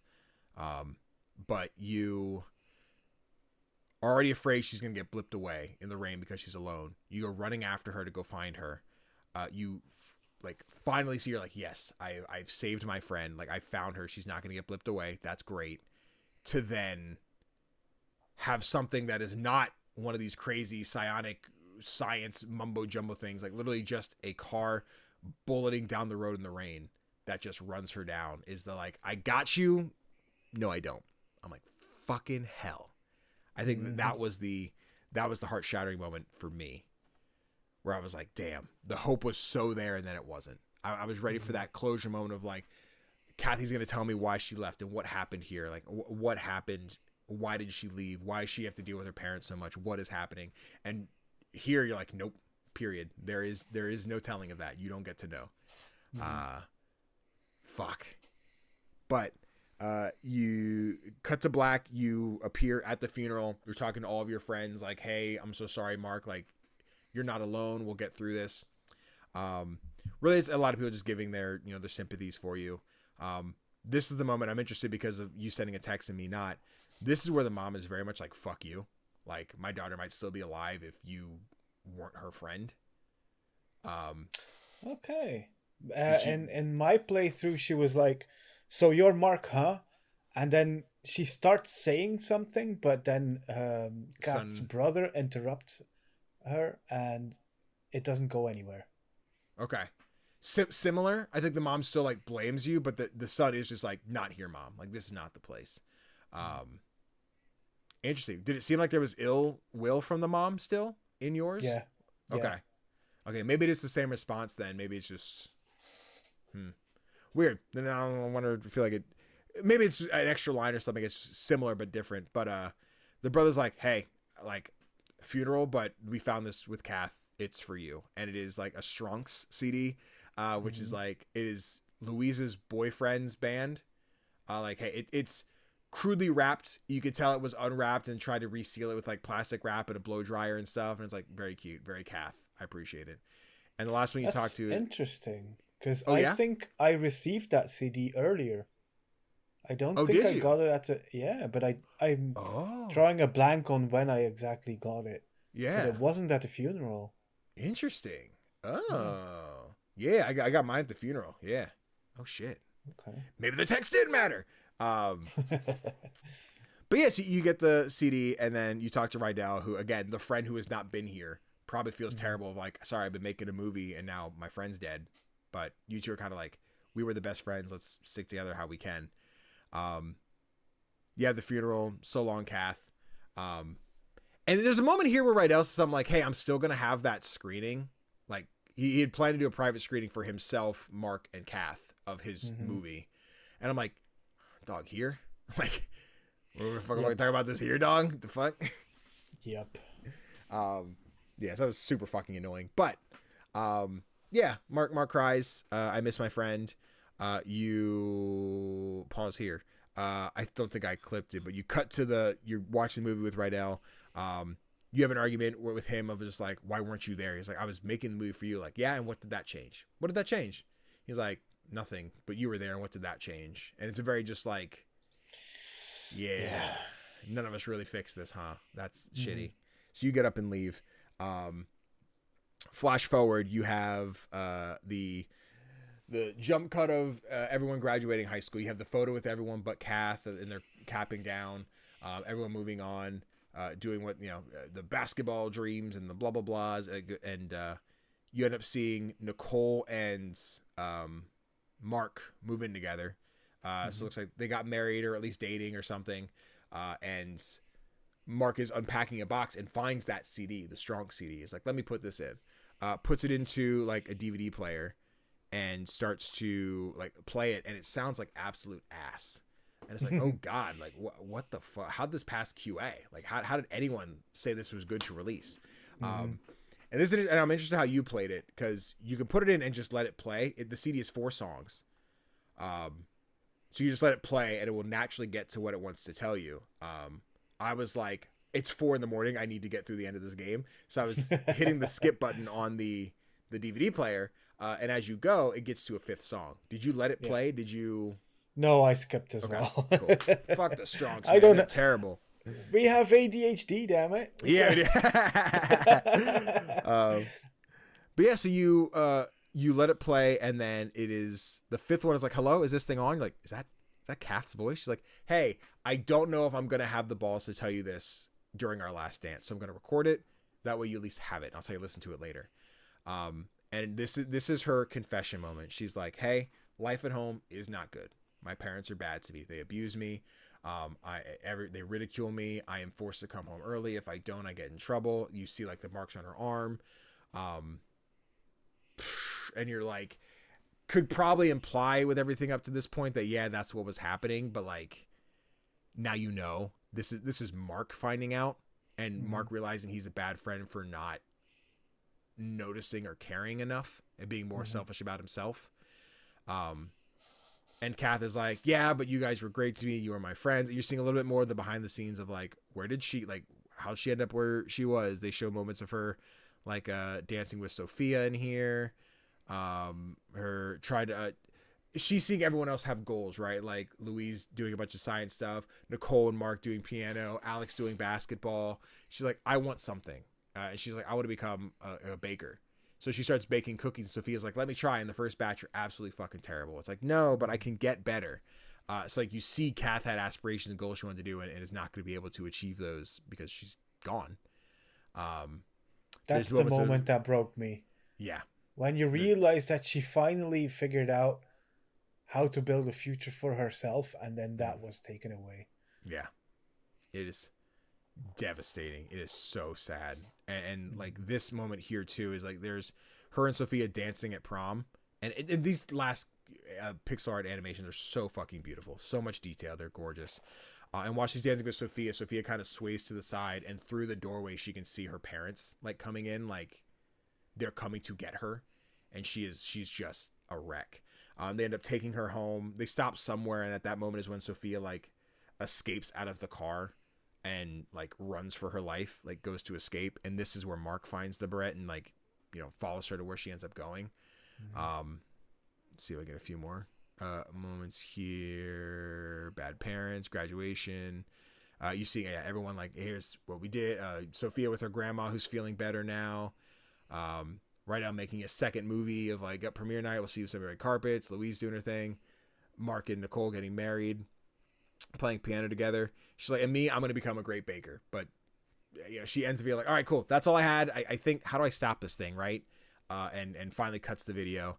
And then Mark finds the old PlayStation console, whatever, which has the ghost mode in it. So anyone's played like Mario Kart, when you do like a record track, you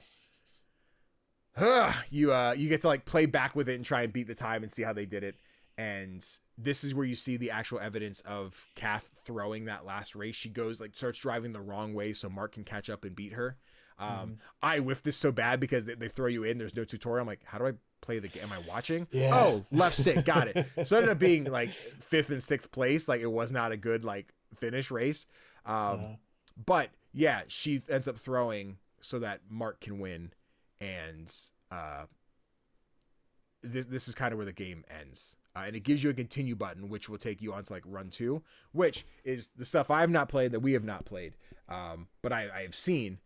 So now, Tofr, that is quotes the end of Until Then. How you feeling, bud? I was wrecked.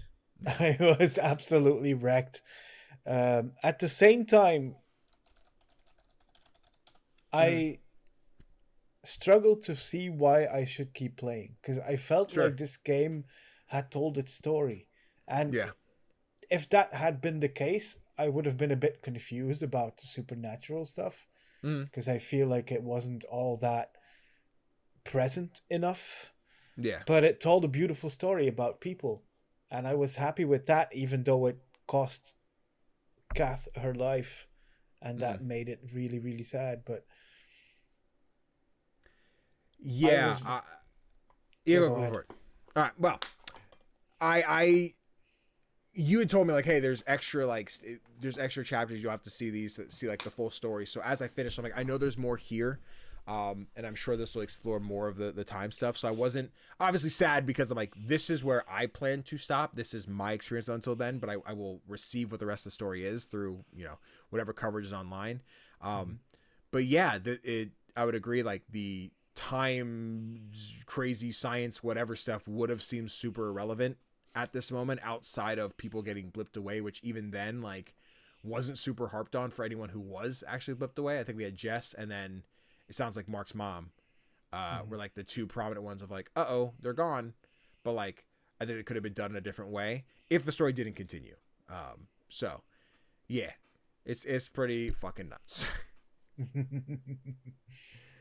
But yeah, I guess I if I'm like giving feedback on just like this part, right? Like I genuinely adored this. I like a story that makes me feel sad.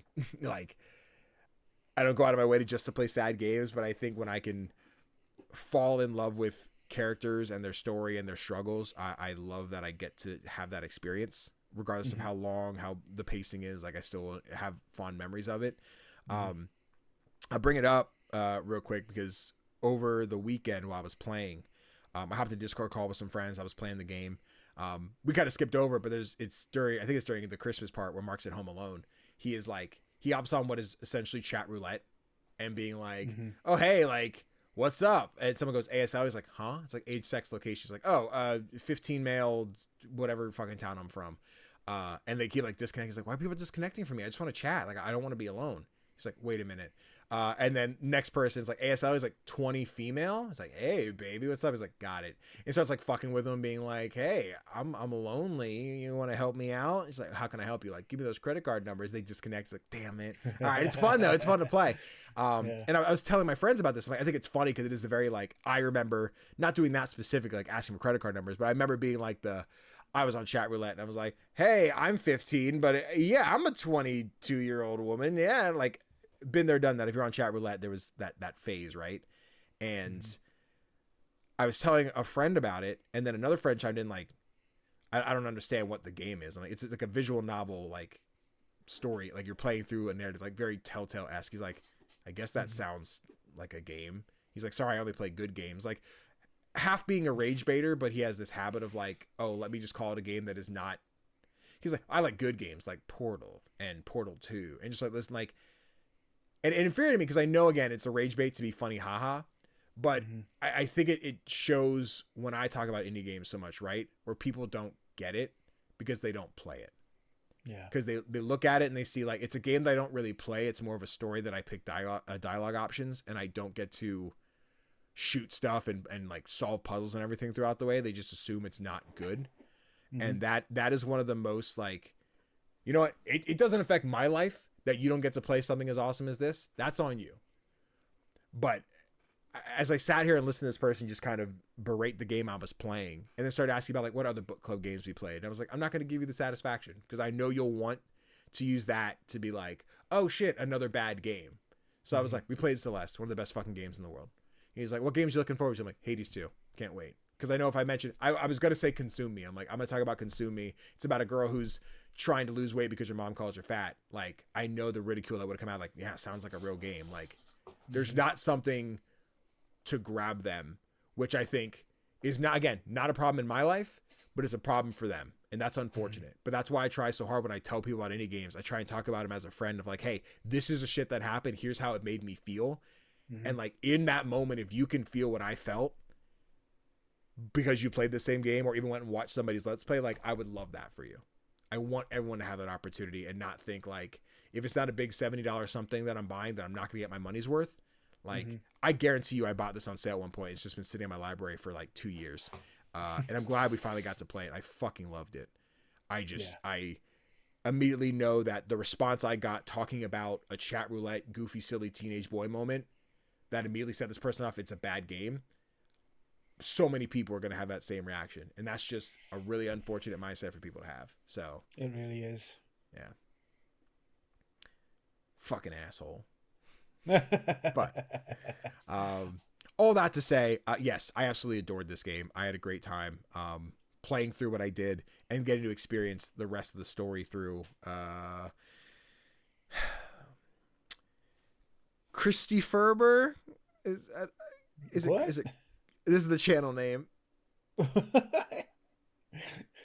Christopher. It's Christopher Beast. I see.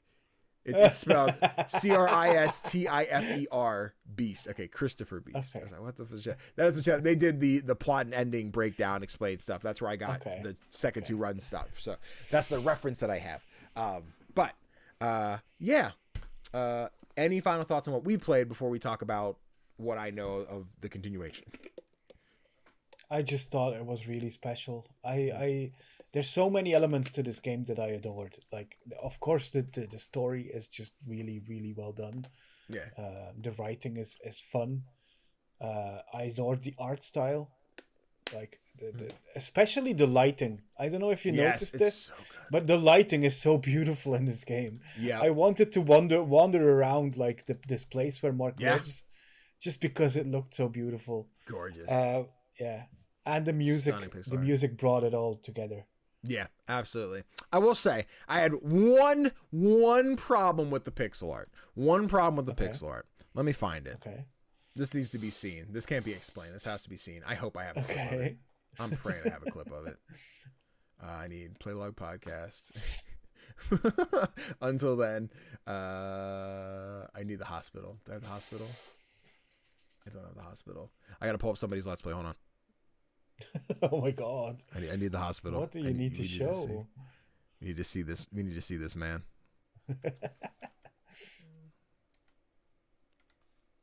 Where you at, Mark? I need those knees, Mark.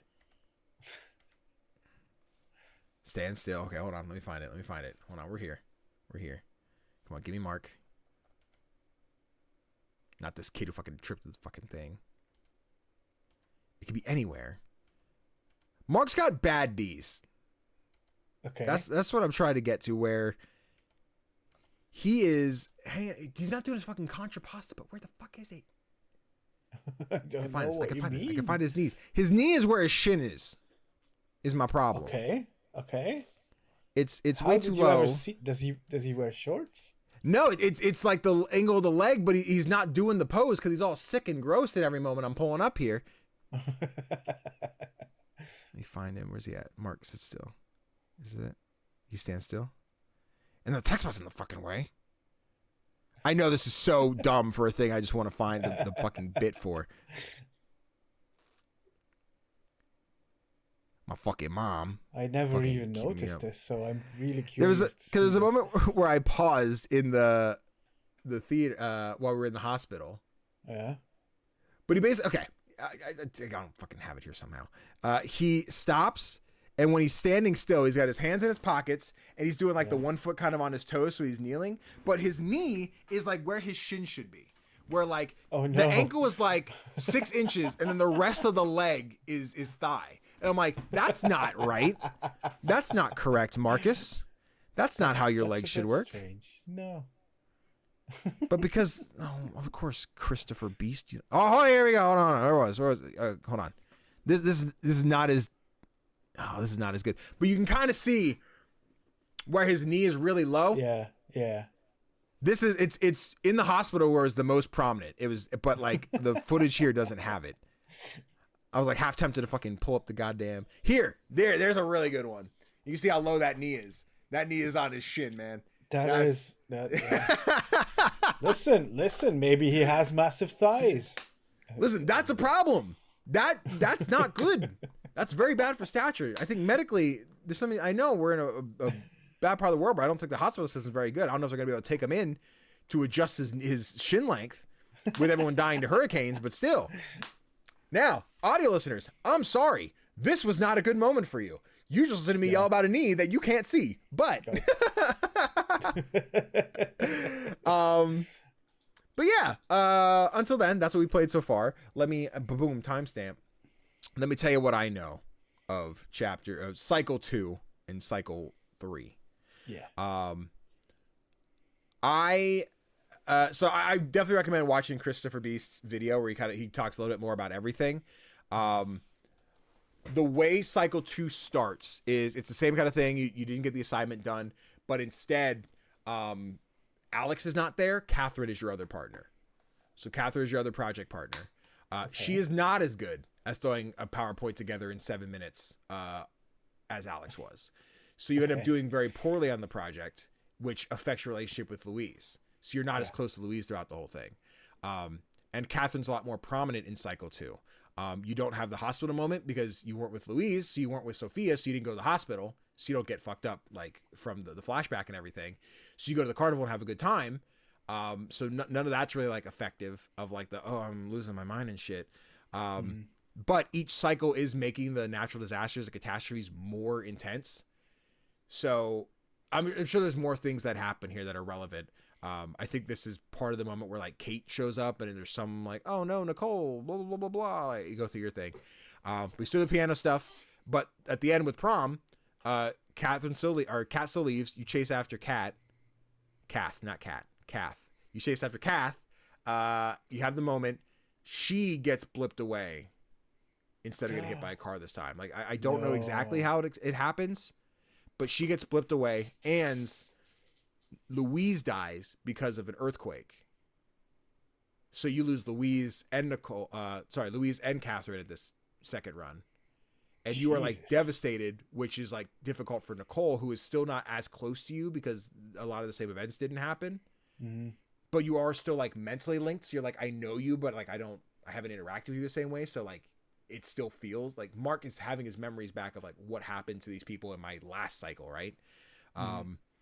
But yeah, that's the end of cycle 2. Again, a lot more happens. It's like 10 hours of gameplay, and I'm really sufficing it. Cycle 3 is where like it keeps resetting. Like there's a moment where like, hey, nice to meet you. Hand touch, resets. And like, I think Kath is still there, Nicole's still there, Louise is still there. There's a moment where Louise, yourself, and Nicole all have like their purgatory. I get teleported to my spot, and like Nicole goes to perform at a concert, but Jake never shows up. Louise has something happen, I forget. You have a moment with your mom. Like there's very like flashback moments of like, whoa, the world is fucking shattering. Ultimately, it keeps resetting. You end up in this like purgatory with Jake, who is Nicole's long lost friend from childhood. You and Jake both have mommy issues. I don't exactly know what Jake's mommy's issues are, but you use these mommy issues to like invert the purgatory and fix it. And then you have this like really cool celestial moment where there's a big white piano in front of you and you walk up to it to play it, and you're also hearing someone else play it, and you and Nicole are at this piano at the same time, but you can't see each other. So the only way you know each other there is by playing her song simultaneously. You're like, I know who's here. Mm-hmm. And this like fixes everything.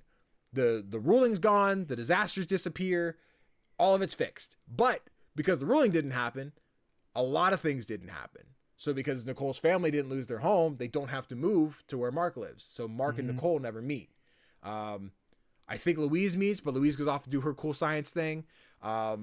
Mark and Kath end up becoming like roommates. Kath's like the lesbian roommate, like, yo, what's poppin'? Looking good. Flash forward like 10 years. Mark's got a soul patch and shit. And it's like, it's me. I'm here. I'm doing the damn thing. I got a date tonight. And you're seeing this jump between of like Nicole's getting ready for a date and Mark's getting ready for a date. Like, oh, it's happening. Oh my God, they're going to go see each other. No, fucking psych. They both go to the same restaurant at the same time, but are on a date with a different person. So like they're both there, like ever so close, but not. And then that's the end. So damn. Yeah. Damn.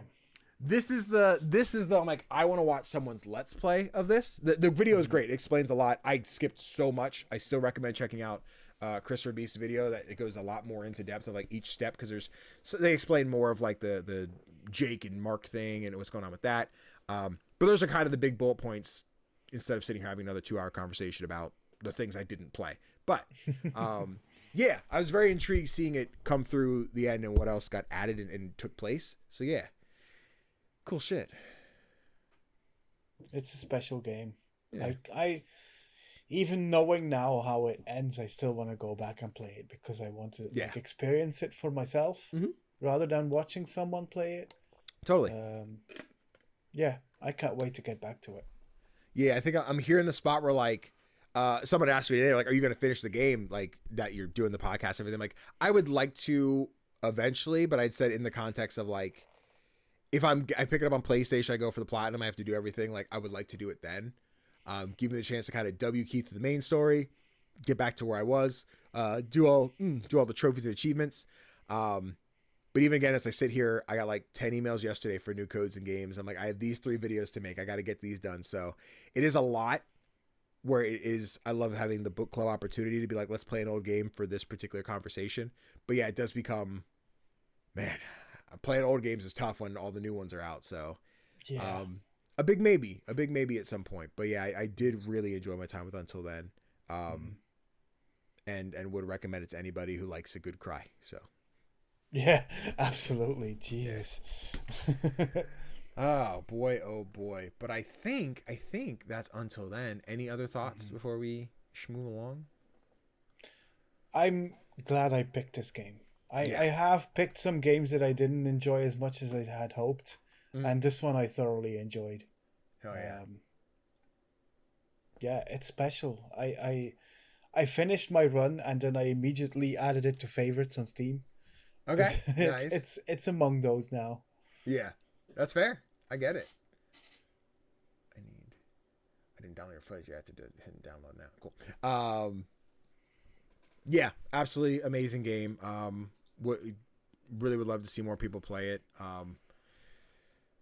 These are cool. Again, like this, and then I talked about Space Unbound earlier. I think these are really cool directions for like a visual novel kind of game. This one is a lot more just you're kind of absorbing the story and picking dialogue as opposed to excuse me, as opposed to like playing a lot. There is like walking back and forth on those mini games, but it is a lot more you're absorbing the story and reading, which like I know when we talk Kentucky Route Zero was the big like I don't like this. This is not fun.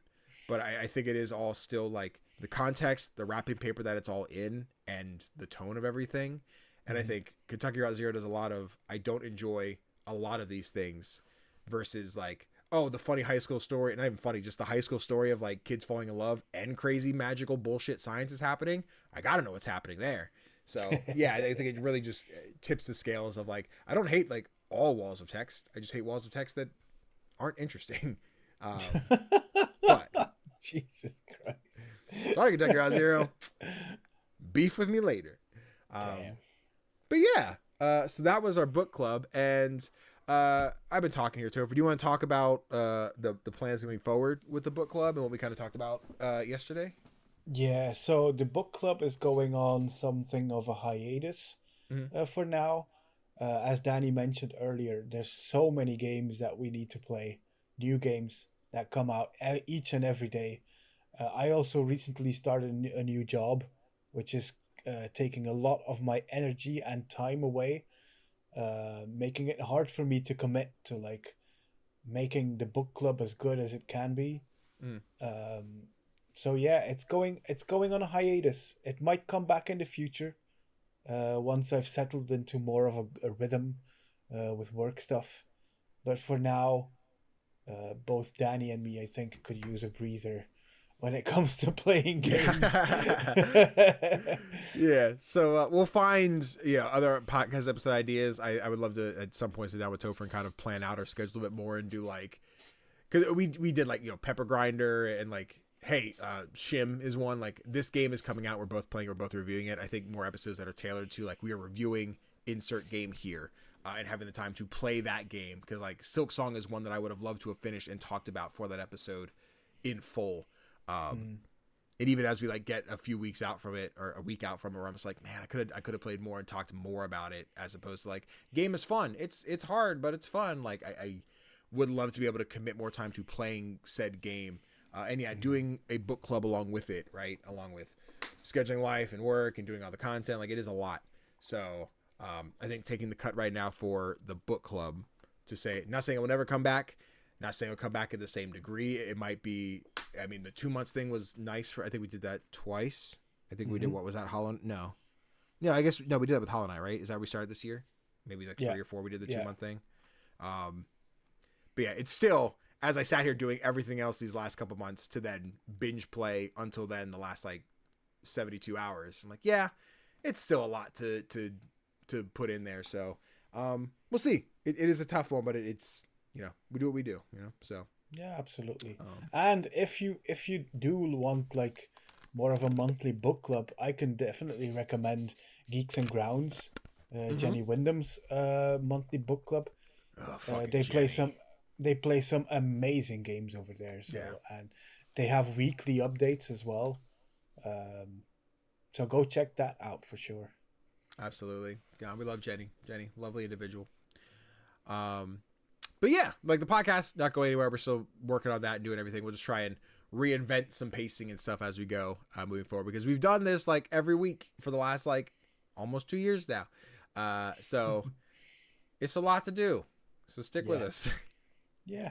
But yeah, that's the plan for the book club. We'll let you guys know when it comes back and what that looks like moving forward. But for now, playing games, talking indie news, and doing the damn thing. Absolutely.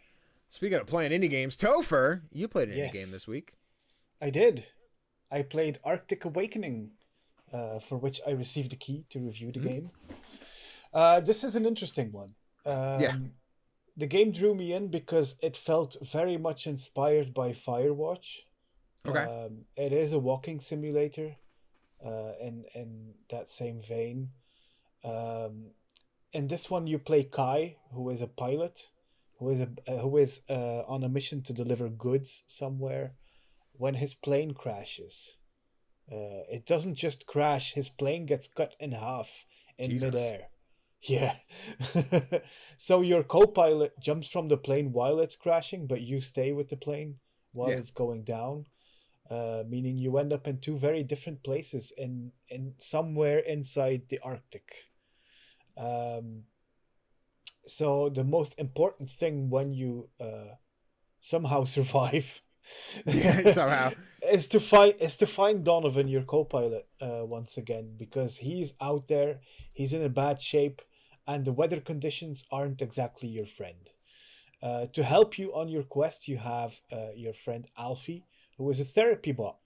No. He's not all that helpful, I found. Like, he makes you think about life and stuff, but like actually trying to survive, not as much help. But he's adorable, so he gets away with it.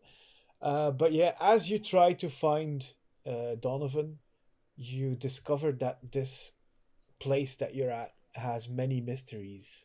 There are things going on that I won't spoil here, but yeah, there's a reason why your plane got cut in half. And maybe you weren't the first people to actually drop here. It's a really good game. I really liked it. I reviewed it for so many games, and I only gave it a 3.5 out of 5 stars. Okay. And that's basically because while I liked the game, I felt that the mystery didn't draw me in as much as something like Firewatch did. Gotcha. Um, for some reason, the devs chose to make this game episodic. Oh, So okay. there's 5 episodes, and each episode takes about 2 hours. But it meant that you circle back a lot. Like every time Okay. you reach the end of one episode, you circle back to your beginning spot, and you have to Yeah. you have to travel all over again. And I don't know, it kind of ruined the momentum that the game has. Saying that, the pacing is a bit off anyway. Yeah. There are moments when you're walking around and there's like no conversation with Donovan, no conversation with Alfie, just you trying to find your way. While at other times there's this happening and this happening and this happening and this happening. And I don't know, maybe I just didn't mesh with it all that well, but it kind of bothered me. Okay. But that's basically the only reason why this game didn't rate as highly for me. Sure. Because the writing is good. The visuals are gorgeous. Some of the vistas you have in this game are absolutely breathtaking. There's slight survival elements to the game, like you have to eat at certain times, and you can also do breathing exercises. To do these breathing exercises, you have to find like this pile of stones, and then you can sit down and do the breathing exercises. These piles of stones are always situated at these beautiful visuals. Like you can just look down upon the landscape while you're doing your breathing exercise. And having experience with anxiety, I have done my fair share of breathing exercises. But I've never done them with the background that this game offers. Oh yeah, we take that. Yeah, but it's a good game. I wish it were better. Like I wish that there was. How should I put this? For like the only other small thing that bothered me a little is the conversations, because a game like Firewatch thrives on like the conversations between the two main characters. Yeah. And here you have your therapy bot as your main source of conversation, which isn't bad, but it's not like talking to a human being. Yeah. It doesn't help that you're constantly being rude to Alfie. I really dislike that. I'm like, Alfie's trying his best. Get over yourself. This is to be your healthy buddy. Why do you mean? Yeah. But yeah, it's a really good game, and I wish I could have rated it higher. Sure. There's a couple of bugs as well. For example, the one bug that I encountered the most was trouble with climbing rocks. I got stuck in certain places and had to restart. But I've heard people have more experience with like game breaking bugs, having to restart entire chapters because doors wouldn't open and stuff like that. Which is a shame. Yeah. So it's like, if you like walking simulators, I do recommend playing this. Just don't expect it to be like on that same level as your Firewatch, as The Invincible, as Edith Finch. It's nearly there, but just not quite. Okay. This is one that was definitely on my like watch list. I remember downloading the demo during a Next Fest and just never got around to it. I think you covered it at that point. I was like, okay, sounds cool. I'm definitely into it. It feels like one that, well, it's 5 episodes too, so maybe not like a Saturday afternoon kind of playthrough, but at least starting on a weekend and just like falling into it. I think the game looks really fun. I do like a good walking sim, even if I'm not super in love with it. For like narrative reasons, I do tend to just gravitate to the gameplay to just chill out anyway. Yeah. I would like to try it at some point. And I'm hoping it's some of those game-breaking bugs are more ironed out by the time it makes its way to PlayStation, so I can get that platinum, right? You know what I'm saying? I do believe that the developers have been patching things up ever since release. It's been out since the 18th. Sweet. So that's nearly a week. So hopefully, like, most of the rough edges have been filed off. Hell yeah. Fingies crossed. But yeah, it looks dope. I'm excited to get around to it eventually or hear more on it. But yeah, I do really like the style. I think it looks really cute. Mm-hmm. Yeah, the Sweet. visuals are definitely one of the highlights. And team, that was Arctic Awakening, a timestamp. Forgive me, I'm a little frazzled pulling my shit up at the moment. We're golden. We got everything organized. We're here. We're awake. Hey, I played a game that I couldn't talk about last week, but I could talk about this week because embargoes are fucking weird. I got to play and participate in a tournament for Aethermancer, which, if you guys were here last weekend, we did last week, the Syrinx Invitational, which is the main character of the game. But Aethermancer is a creature catching roguelike where you're playing as this weird disembodied character. And the whole thing is you are going out, you're catching these Pokemon-like creatures, you're adding them to your team, and you are fighting through waves of enemies in like 3v3 encounters. If you're not going to have clean gameplay, you're going to have the Danny stream video here. I played this game during a Next Fest and fell in love with it. I think it is super fun. I think for people who like Pokerogue, the like free online like Pokemon roguelike, it's not quite the same, but it is that same. Like, it is a Pokemon game. It is a roguelike. I think you'll enjoy it. I've had a blast with this game. I've not had as much time to just sit and play it since participating in the tournament, which I did not win. We tried, but listen, RNG not on our side. A lot of almost bingos. I'll go towards the end of the VOD here. It's hidden by my camera, but we had a bingo board that was like, here are the challenges: raise a monster to this level, get someone to this level of worthiness, use one attack to kill all 3 enemies at once. Like, it was all these different challenges, but some are like, beat this boss, find a shiny Pokemon. I'm like, oh fuck, I'm not getting these things. They're all RNG. I can't make them happen. But more on the game itself. Yeah, the whole thing is you pick a starter. There's 4 different starters you can have. Sorry, the chaos was taking place here on the stream. I like Jotun, who is the big like bowl kind of dude. Mm-hmm. And once you get into battle, the way it works is each attack you do either spends or earns you they're like elements, arcana, what are the fucking things called? I don't know. Ether, that's fucking, I shouldn't know that. Ether. So there's fire, there's earth, there's water, there's air, and there's wild, which can be replaced for anything. And if you look at any of your attacks, it'll show what it's going to cost. Like, this one's going to cost 2 earth and a wind, which I had to spend to do that attack, while other ones are like, hey, you're going to do a basic attack which will earn you 1 air, 1 earth, or 1 water, 1 fire. Or if I upgrade, it gives me 2 waters and 1 fire. So you're trying to continually stack up your resources over and over again while you're using those attacks to hit enemies. If you guys are watching the video version, I'm currently taking on one of the bosses. I think they're called a champion of monster. And he has like an astronomical amount of health, an astronomical amount of shield. But typically, a creature will have like a stack of like 3 to 6 shield, which if you're hitting them with the element they're weak to, you'll shatter that shield, and then you can do more damage, more effective damage, and like kill them faster. Mm-hmm. The other thing is, depending which monsters you bring, you kind of build differently.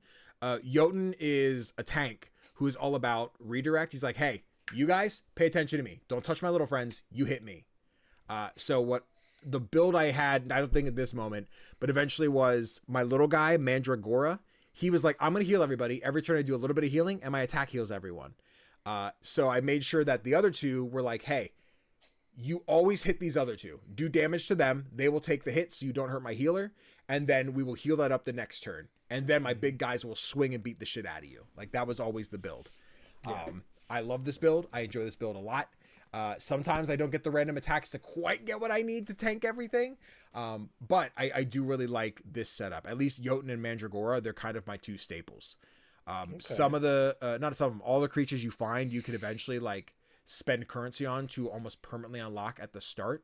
When you start a run, you get to pick like your first monster, right? I always go with Jotun because he's my boy.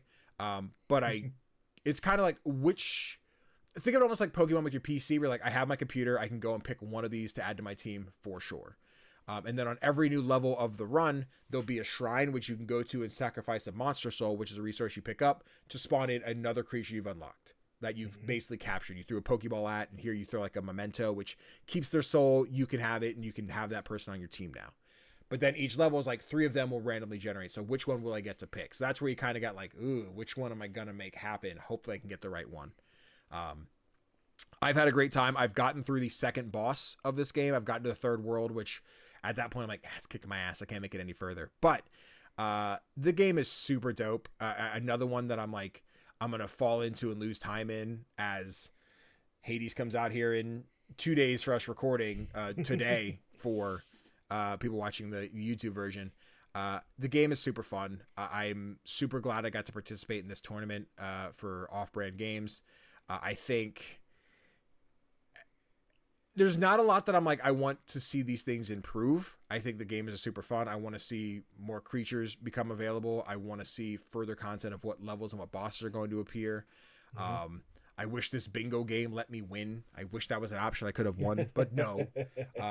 But they did give me 5 keys to give away, which I should be doing here on stream this week. I'll have 5 copies of Aethermancer to give away to chat. So come hang out. If you're watching this Thursday night, we're playing Hades. Coming out, we'll do an Aethermancer giveaway. So come be here, get a copy of the game. It is still in early access. There's still like more content to come. I'm not sure what the roadmap looks like right now, but the game's fucking sick. I'm having a blast. I definitely recommend people check us out if you like your roguelikes and your creature catchers. Nice. Yeah. It looks really cool. I remember playing the demo for this as well, and I wish I could attend the stream because I want one of those keys. Guess I'm buying it.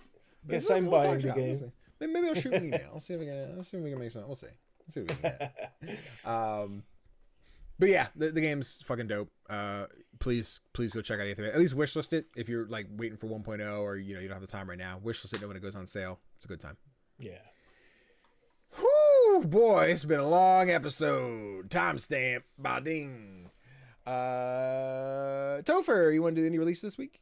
I can do that. Bet. These are the releases for the week of September 25th until October 1st.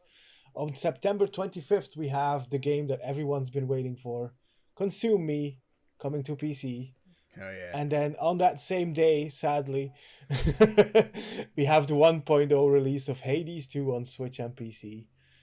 Extremely Powerful Capybaras also releases on that day for PlayStation, Xbox, and Switch. Nice. And Back to Earth releases on PC.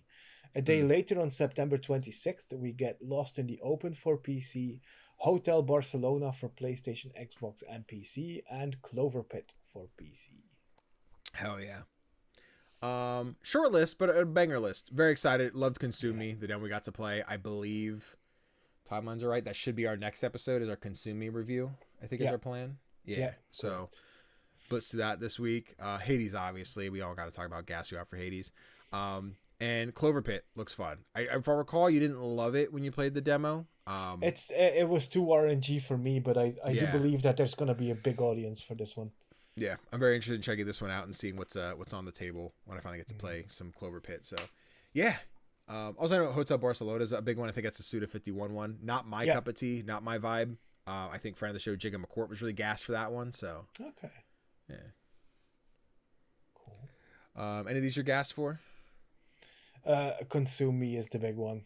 I've been wanting to play this one ever since I played that demo. I can't wait. Fuck yeah. Sweet. Yeah, let us know which games you want to play this week, team. Whilst I go into our indie spotlight. And guys, I've already mentioned the game twice this episode. We just talked about Until Then. If you want something similar, you're like, but Danny, I can't play Until Then because I'm over here and I'm doing my thing. You should check out his face for the Unbound then. Did an episode of Tales from the Backlog. God, I want to say last year, but now it feels like it might have been 2023. I don't remember. Space to the Unbound, very similar. Year. Was it? Oh my Wasn't God. it? I don't know. That can't be right. I'll have to find it. If you go to Tales from the Backlog, CGDannyB, you can find Space to the Unbound. It's me and Dave Jackson. Very similar game. It's got a different vibe. It's a little more... this one's a little more like point and click kind of action to it. You're picking up items and putting things together to solve problems, but it is the main guy. He's doing his thing. He got the girl. Will they, won't they? We don't know.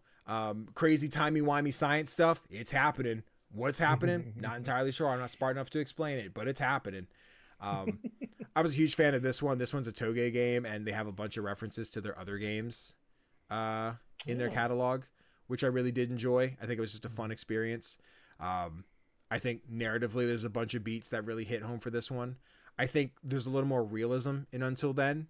Again, with all the timey-wimey shit still. But I think there's a little more on the crazy sci-fi part of stuff. Yeah. But I really enjoyed it. I had a great time talking about it with Dave. I think this one's probably a little bit longer in the tooth with the pacing of it. I think it is a little bit slower. There's a lot more flashbacks you have to interact with and everything. So if you're in for a longer experience, probably, this is probably the one for you. But if you like Until Then, or if you were interested in hearing about Until Then, especially Unbound is another one that's same hat, same atmosphere, would recommend. Nice. Yeah. Bada bing, bada boom, timestamp. And with that, team, that's been our 2-hour episode of Playlog Podcast. Thank you so much for sticking in for our book club. Again, we'll keep you guys up to date on what the book club looks like in the future. But for now, stay tuned. Check out next week's episode. We do our review for Consume Me. As we get into October, we'll be doing a few more spooky episodes. That'll be fun. Tofr, if little Stinkly Winklies want to find the internet, where would they go? The easiest way to find me is through my link tree, which is Play Nice Kids in one word. And of course, you can find my reviews and those of my colleagues over at somanygames.co.uk. Oh, yeah. And there we have it, team. And then, of course, you can find me at CGDannyB all over the internet. If you're watching this on Thursday, tonight, Tales of the Valiant over on Critic Chronicles. And Sunday night will be our finale of Our Brilliant Ruin on the Hack Recklessly channels. Be sure to go check those out. I have the links in the Discord if you're not there. And hey, if you're not on the Discord, join the Discord. We got a community Discord. It's a cool place. People talk about Marvel Rivals, and they quote the dumb shit I say on stream in there. So it's a good time. Other than that, I think that's our episode. Thank you guys so much for hanging out, and see you next time. Mwah.